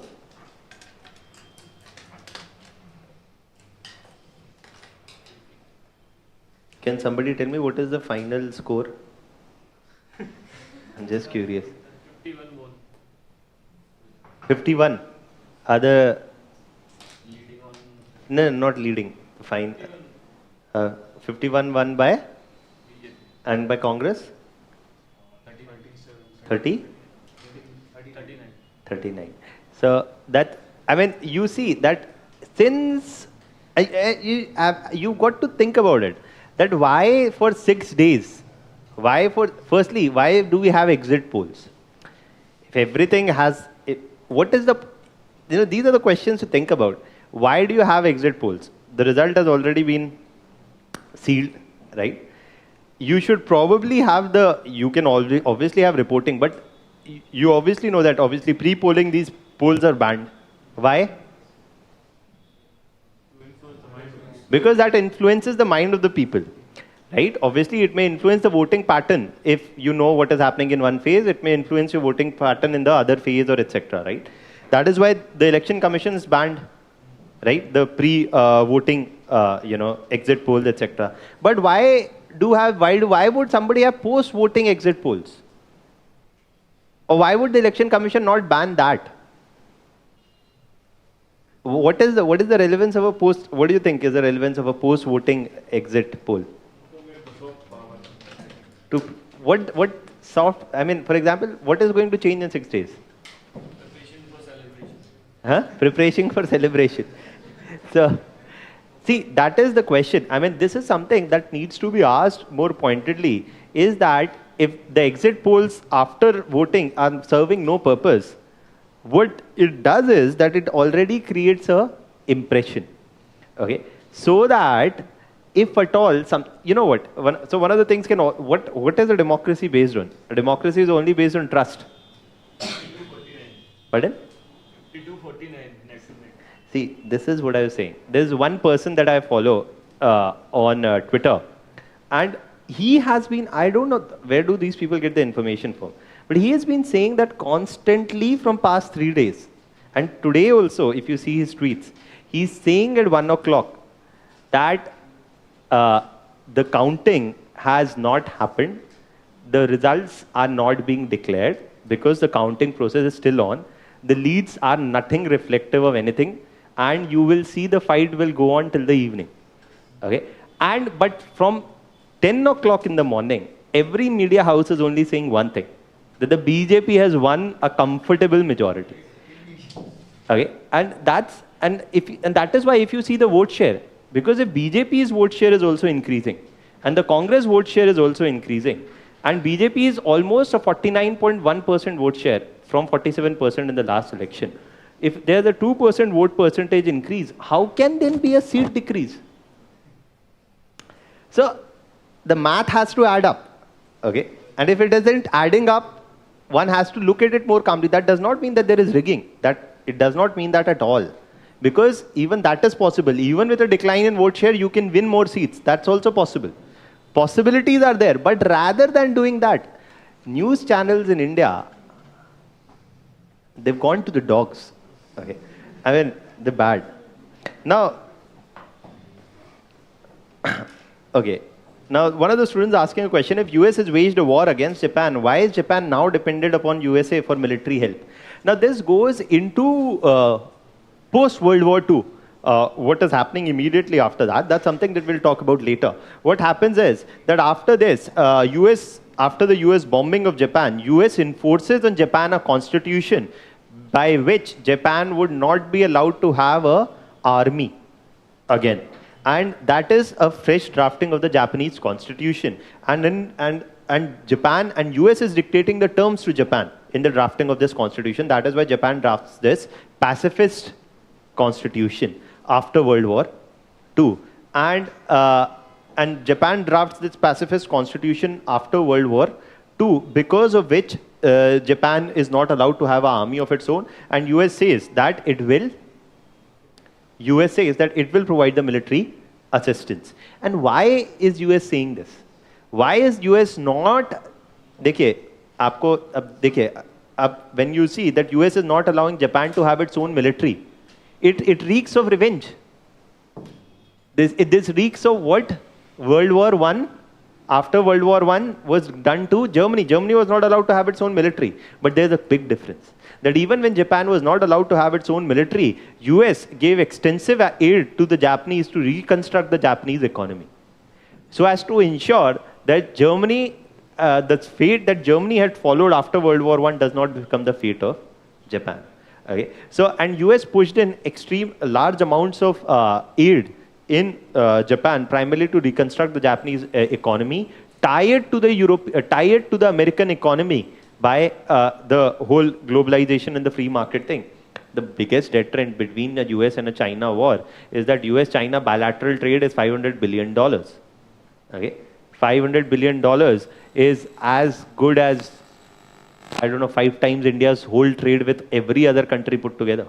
Okay? So, for all wherever the money is, that is why it's considered that आप liberalism में आप IR में बात करेंगे कि the stronger are the economic relations, the better probability of a deterrence to a war is there. So US tightly knitted Japan into an economic relation with itself, provided economic reconstruction aid, and converted Japan and prevented Japan from having a military. And that was primarily to put in a pacifist constitution, ensure Japan does not become a threat to United States, at the same point of time ensure this much development, that it does not become a breeding ground for aggressive, revengeful nationalism. Okay, that's there. And that is something that we talk about. And I don't know, okay, just last one thing. I don't know why, okay, these, you know, if from 8 o'clock in the morning you have counting. This is 4 o'clock. This is not national election. This is 2 states election. And if you will notice, I'm probably very sure that Himachal counting is also, how long did it take? Himachal had 50 seats. It took from 8 o'clock till 2 o'clock till I was here, तब तक तो counting खत्म नहीं हुआ था. So 8 to 2, how long does it take to count? It takes, it takes minutes to count. Okay, it's relatively, but the whole process is, yes, safeguarded, that is there. But there are questions which are to be asked, and there are number of, because the way that's being reported, it's not about what is happening inside, it's about what is happening outside has to be questioned. So that's there. But nonetheless, koi baat nahi. I think BJP will also win IPL this time. Let's write down about the Locarno Treaty. Now, in terms of the Locarno Treaty, Britain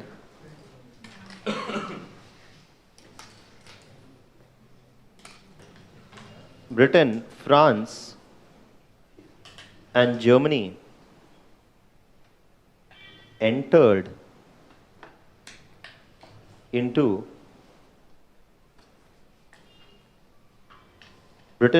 Germany entered into the Locarno Treaty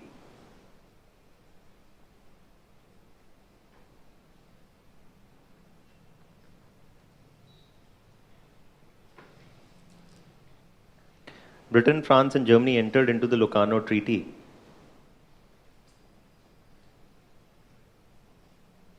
By which Germany's western border was secured.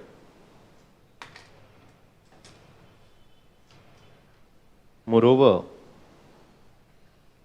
Germany gave a commitment to respect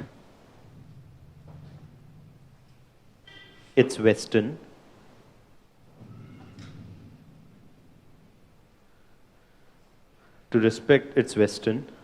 borders.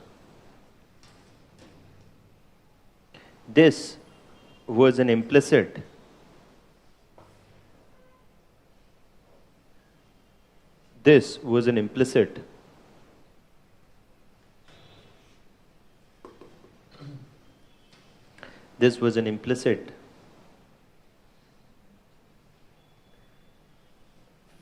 free pass that left the door open for German expansion eastwards.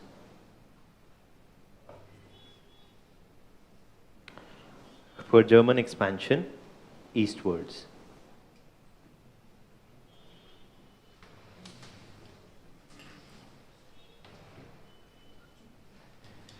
In 1931 is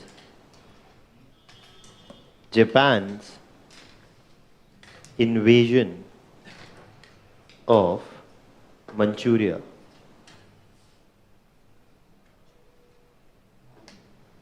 Japan's invasion of Manchuria.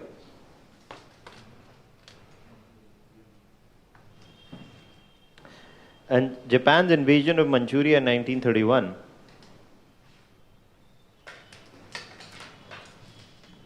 as Japan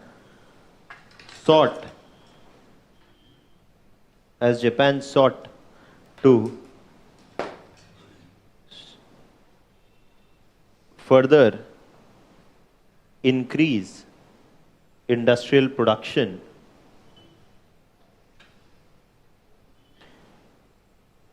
its search for raw materials and markets drove its expansion towards Asia.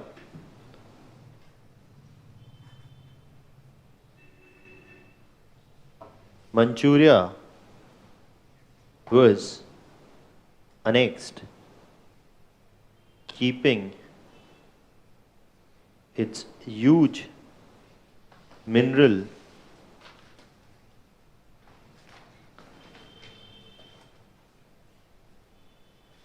Germany was annexed, keeping its huge mineral base in mind. So Japan's expansion is not just for markets and all, it's also because of aggressive nationalism. For example, Japan gave the call that Asia for Asians. Okay, so that's something which is also happening. However, Japan's territorial aggression was largely unchecked by the League of Nations, The League of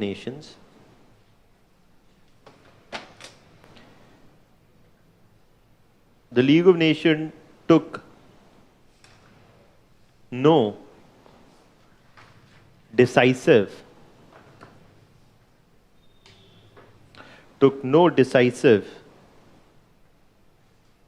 military steps to tackle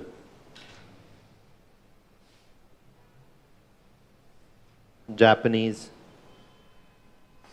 aggression.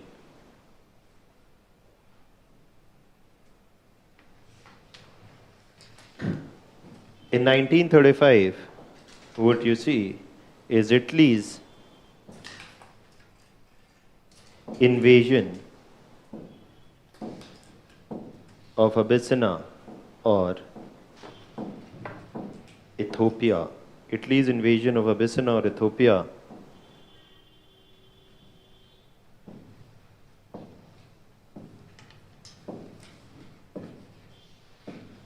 as Italy sought to expand its colonial presence in North Africa,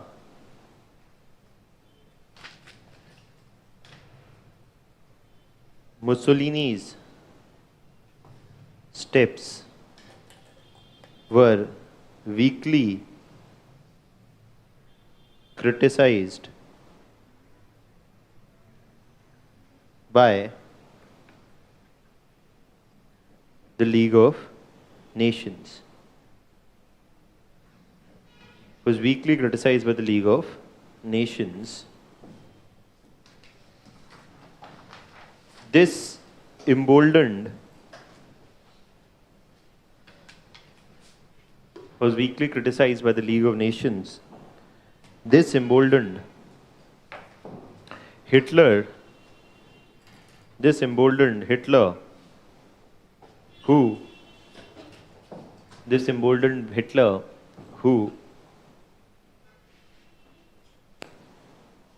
sought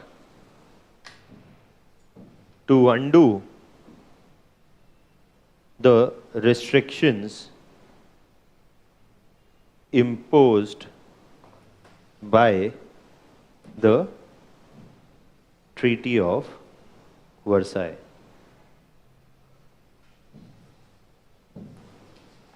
So 1935 onwards, what also started to happen, 1935 onwards, what also started to happen was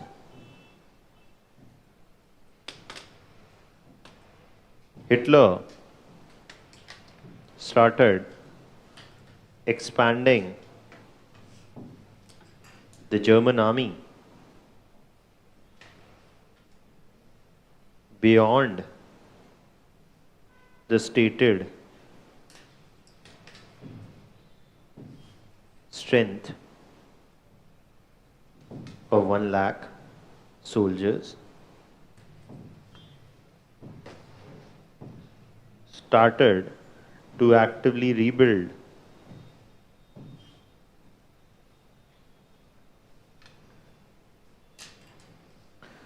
the German Air Force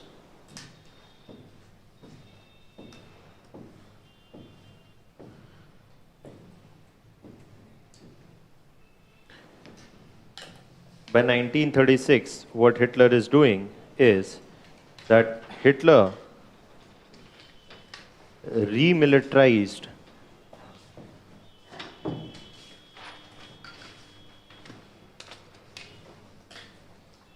Hitler remilitarized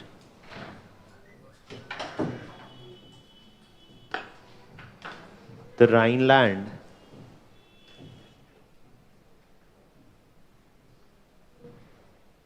Hitler remilitarized the Rhineland region.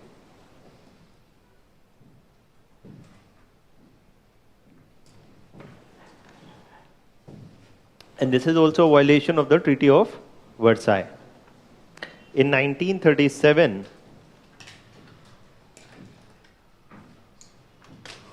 okay, one more interesting thing. Thoda sa break ho jaye.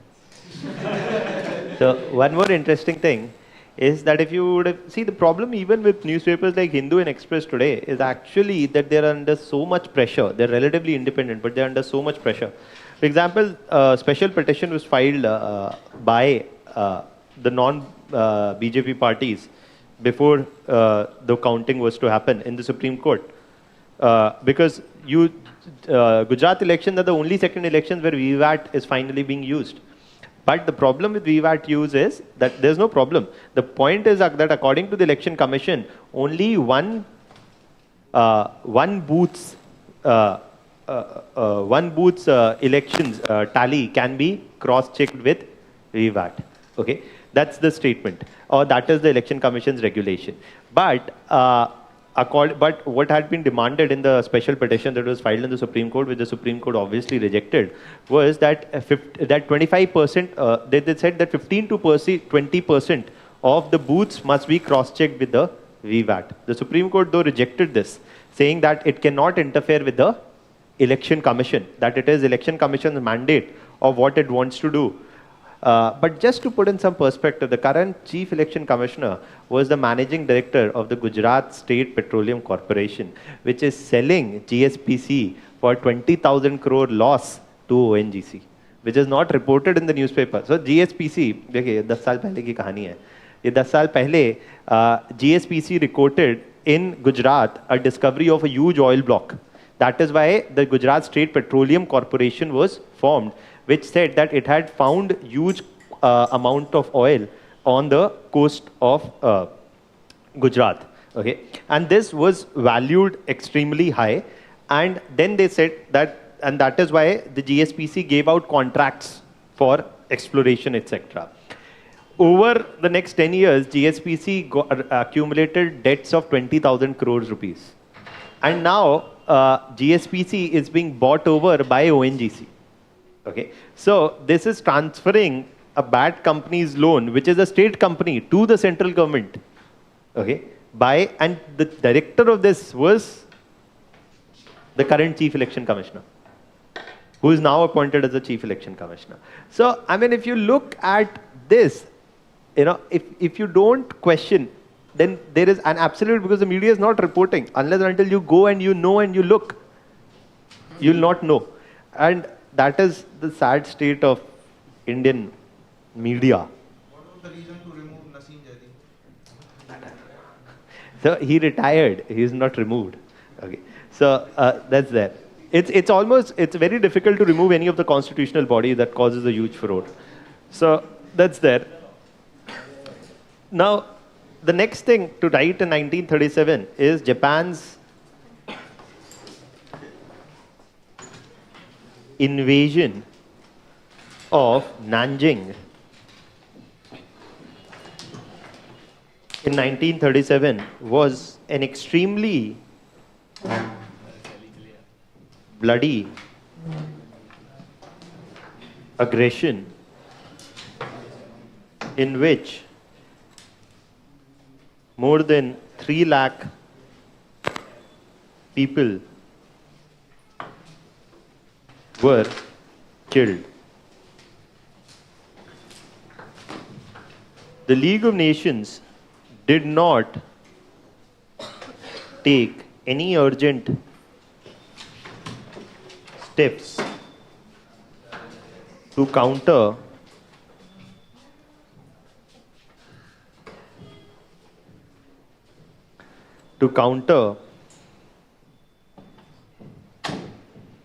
Japanese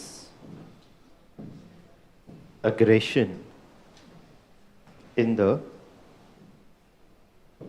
region.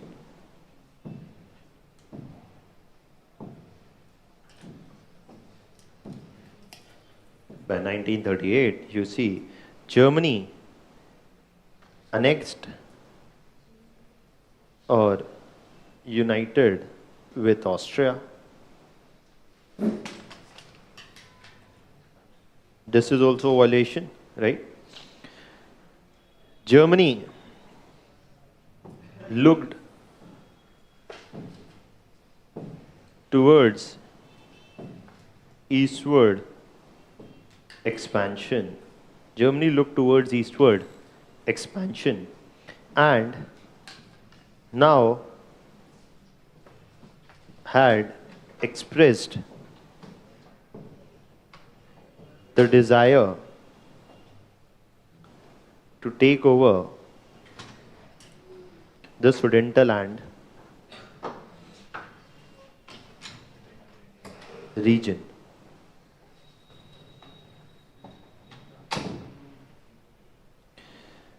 The Munich Peace Conference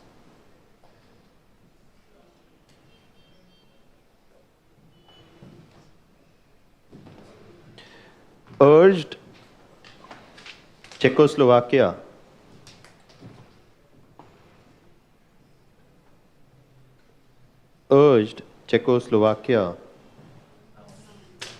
to hand over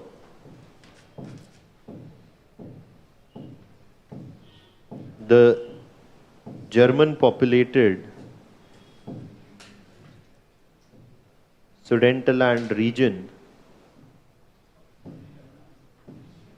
to Germany. Britain and France claimed that peace had been bought for our times and that Germany would not pursue any further territorial expansion. Germany would not pursue any further territorial expansion.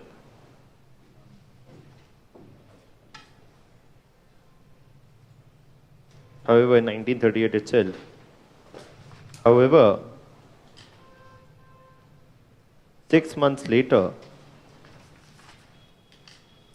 Hitler broke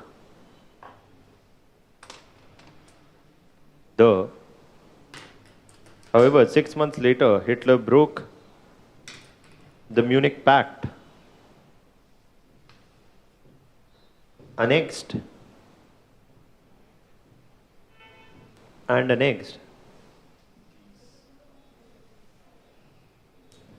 Czechoslovakia.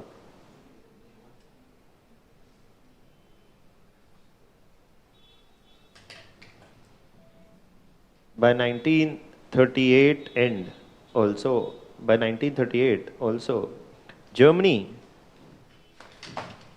signed a secret non-aggression treaty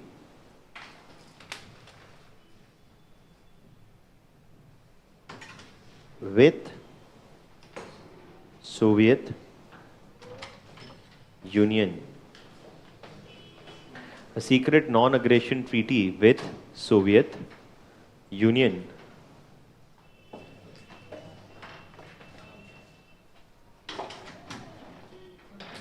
And Germany signed a secret non-aggression treaty with Soviet Union, and both agreed to divide Poland, while Germany sought control of Western Poland. While Germany sought control of Western Poland,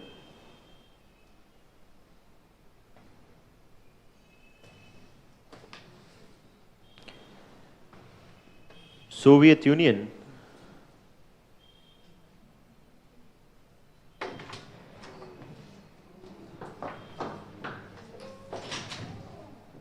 sought control of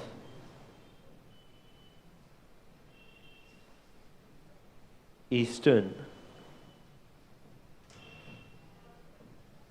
Poland. Let me tell you another interesting fact. In the first half an hour of today's trading session in the stock market, right? Because all this is connected, right? So in the first half an hour of the trading, the Sensex went down by 800 points. If you would have just bought a share then, in the next half an hour, you would have been doubly rich, because the Sensex recovered as soon, because in the first 1 hour, the BJP was trailing and the Sensex crashed like anything. And you see that it recovered as soon as the BJP started to regain its position in a number of other areas. तो देखिए, नौकरी करके पैसा तो बच्चे कमाते हैं. So that is meant for people who don't know how things work. If you are smart, if you know how things work, and you are confident about your understanding, you don't need to lift up anything. घर पे बैठिए, सब हो जाएगा वहीं से. Okay. You'll be as rich as you want to be. Okay. So I know some people who made money in the first 1 hour today. Okay. So they told me 8:30. We are buying shares. You should also. I said I'm not interested. So, and then half an hour later they kaha tha na. It's like so. Now. 1939,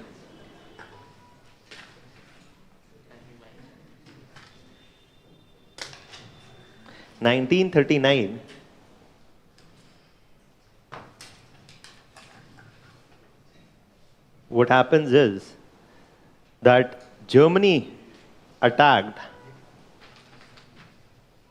Poland.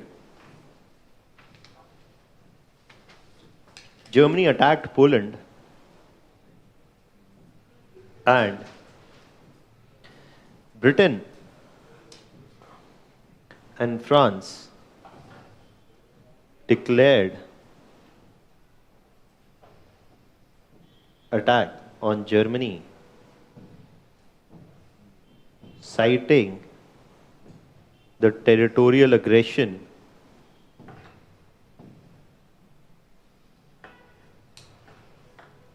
on Poland, a member state of the League of Nations.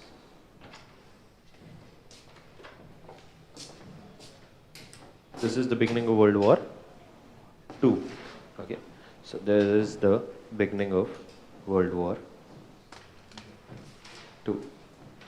Now, we can write about the war in the theaters, or what is happening in the war. Very briefly, कोई आपसे नहीं पूछने वाला है in detail about discuss the events of World War II, so that you have some basic understanding. We'll write that. Events of World War II. We have not written another major portion about League of Nations, causes of World War. That we'll write later. But events of World War II. So please don't read this from anywhere else, especially ये war में क्या हो रहा है. So because nobody is going to ask that. So events of World War II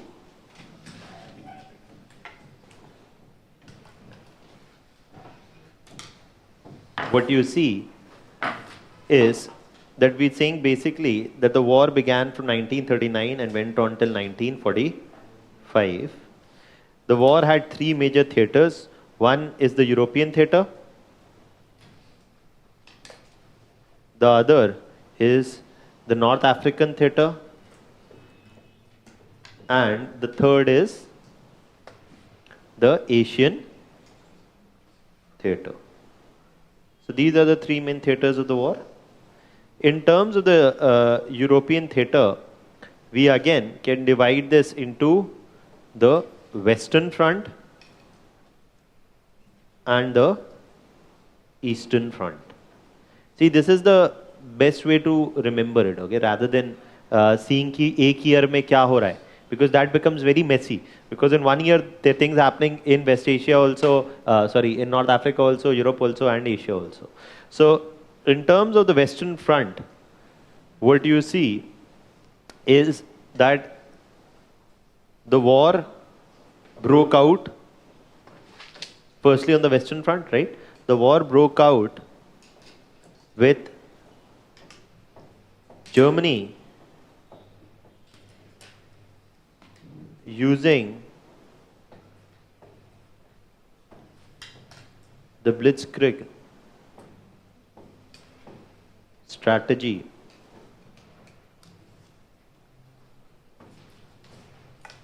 to quickly defeat France, Belgium, and Netherlands by mid 1940. By mid 1940. 1940. So this is 1939 to 1940. This is 1940 to 1941. By 1941, 1940 to 1941, almost for 12 months, Germany and Britain were engaged in Battle of Britain. This is where you see code breaking, all of that is happening because of which Britain was able to ensure that Germany does not. Because and that is where you see who's the mathematician who later get involved with the whole computing thing, right? Who is that computational person? There's also a movie on him, right? Yeah, Alan Turing. Yeah, so Alan Turing was the one who was the British mathematician who helped in setting up the first code-breaking machine. Yeah, and which later was to, obviously be used even for making computers, etc. And there's the movie also, Alan Turing, on that was made. Alan Matheson Turing, the full name of that person. Pardon? Alan Matheson Turing. That I don't know.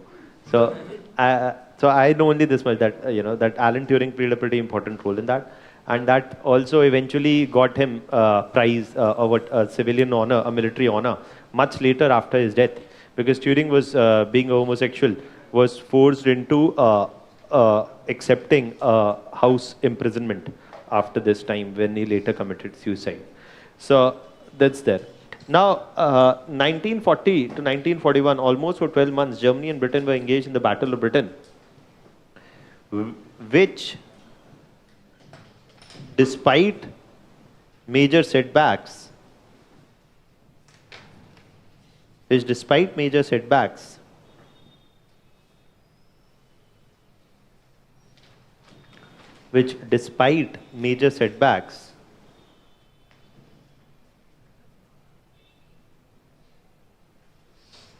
did not see a fall of Britain.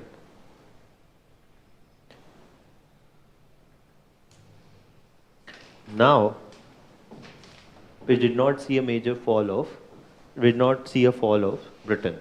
Now, Germany stopped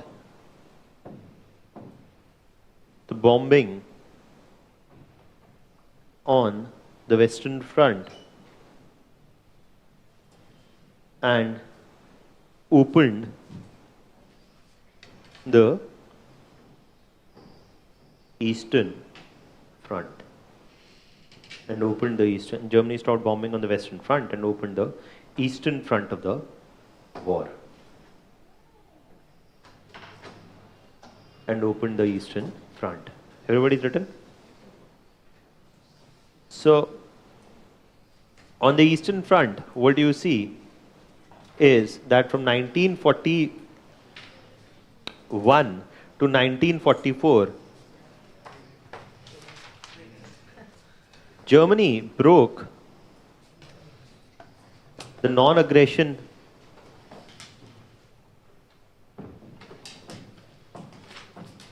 pact. Germany broke the non-aggression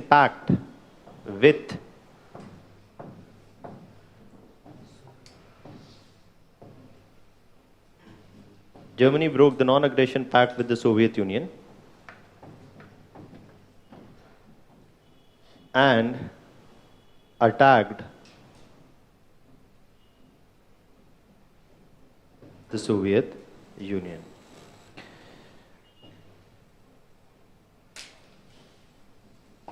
Despite initial successes, Germany faced stiff resistance.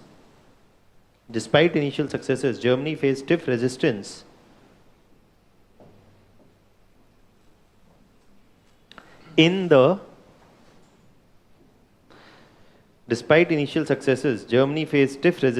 in the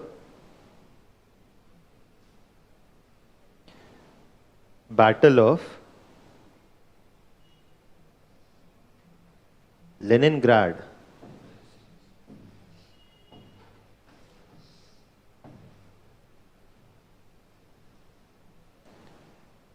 From where the German decline on the Eastern Front began.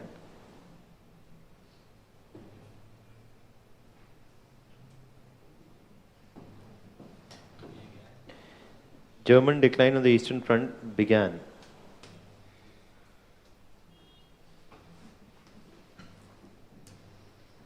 Despite Stalin's repeated requests to reopen and push in additional troops on from the Western Front. Despite Stalin's repeated requests to reopen and push in additional troops from the Western Front, Britain and France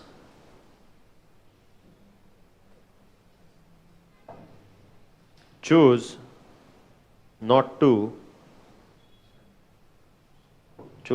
do so. This led Stalin to question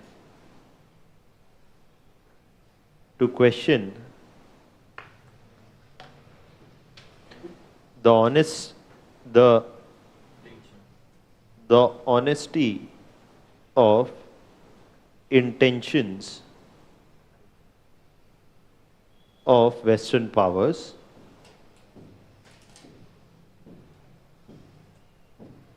and saw this delay in opening of Western Front as a deliberate attempt to weaken the Soviet Union, which was left to bear the brunt of German aggression.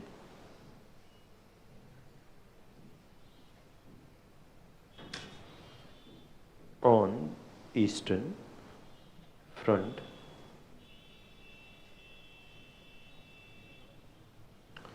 alone.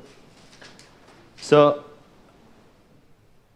that's also something that you must know, because we actually talk more about the Western Front. We actually talk more about the European theatre of the war.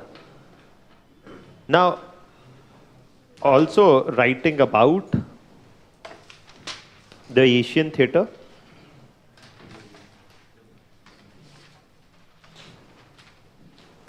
everybody's written this much?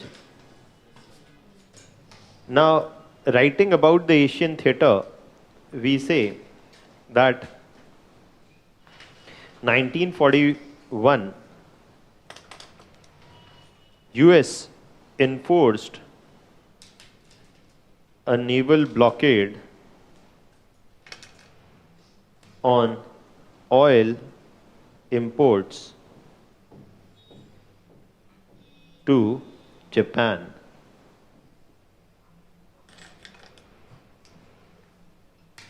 Japan saw this as an act of war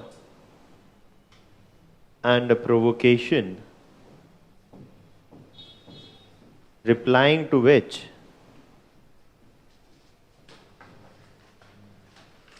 Japan saw this as an act of war and a provocation, replying to which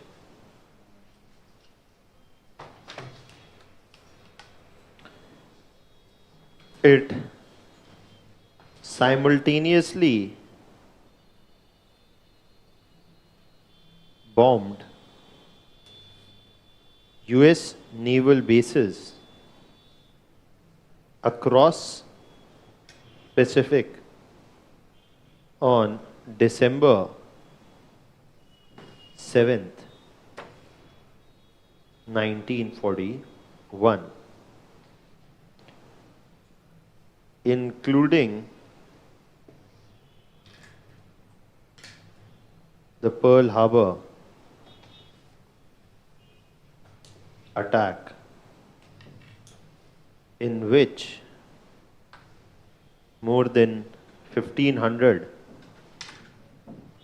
US soldiers and civilians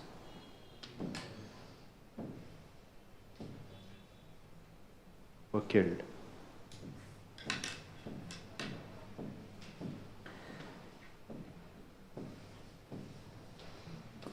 Now,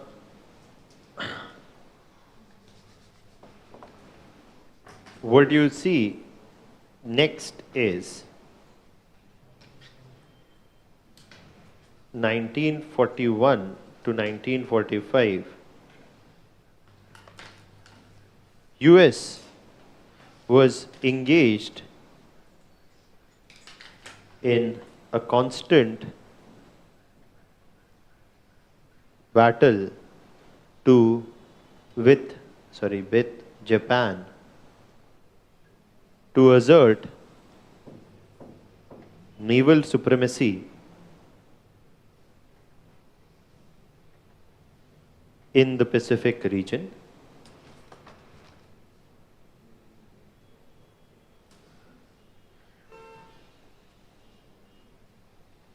The Battle of Midway in 1942 saw the Battle of Midway in 1942 saw the Japanese Navy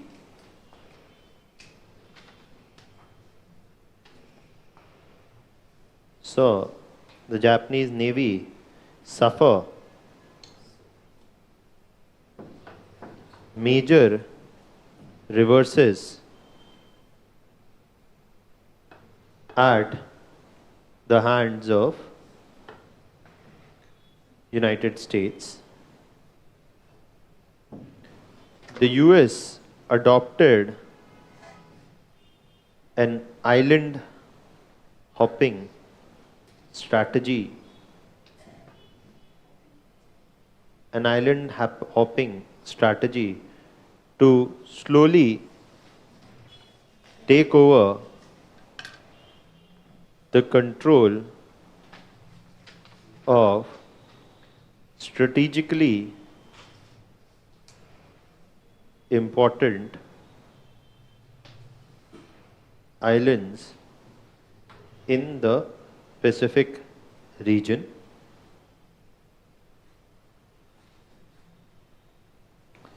And with the Hiroshima and Nagasaki attacks in 1945, Japan was forced into a surrender.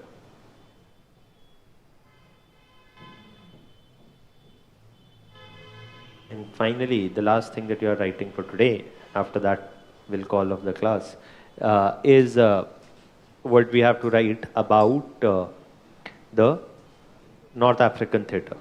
Okay. So, I'm leaving a bit early today. So, next class will compensate anyway. So, now, the African theatre or the North African theatre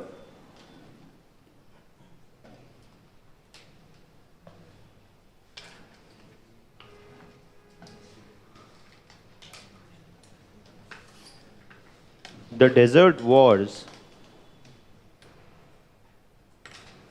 between Italy on the one side, the desert wars between Italy on the one side, supported by Germany and Britain and France on the other, supported by Germany on the supported by Germany and Britain and France on the other side,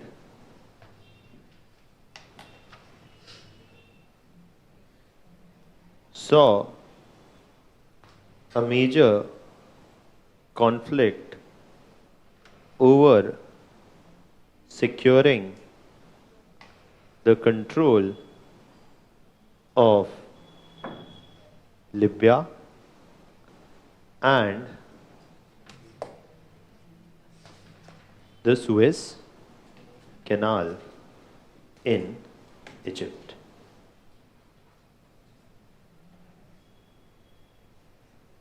Mussolini's forces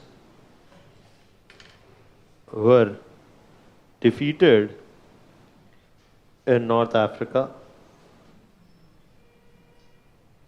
and this is happening from 1941 to 1944.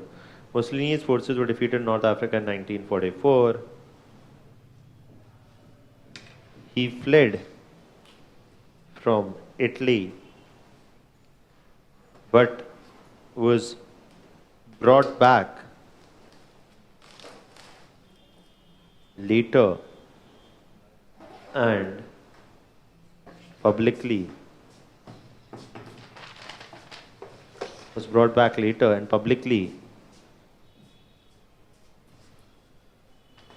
hanged. Was brought back later and publicly hanged.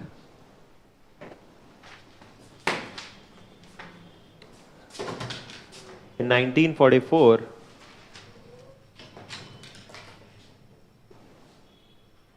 finally, the Western Front in Europe was opened with the Battle of Normandy.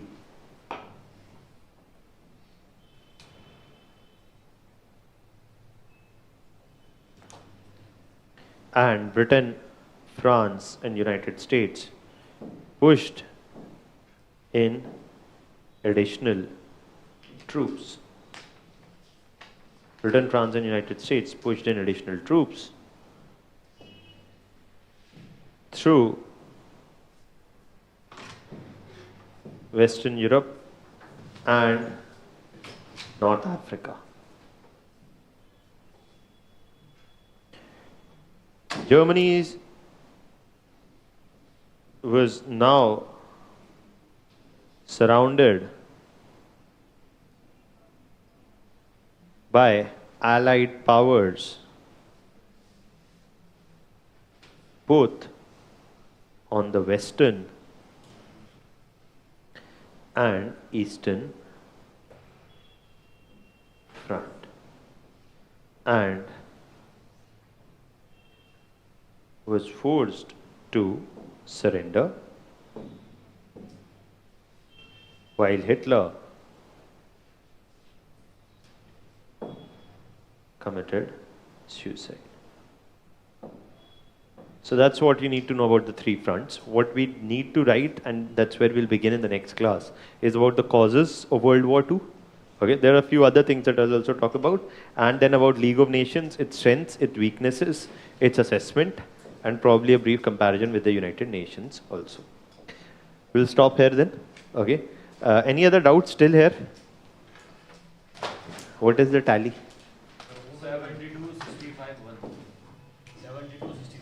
72-65. In the morning, it was 122 for BJP. Okay. Which is not happening anyways. No, morning. No, that was not, it is not exit poll. What I'm saying in morning, they're showing the trends. They're blatantly lying in the sense of showing the trends as 122 projected leads. Nowhere they were 122 projected leads. That's okay.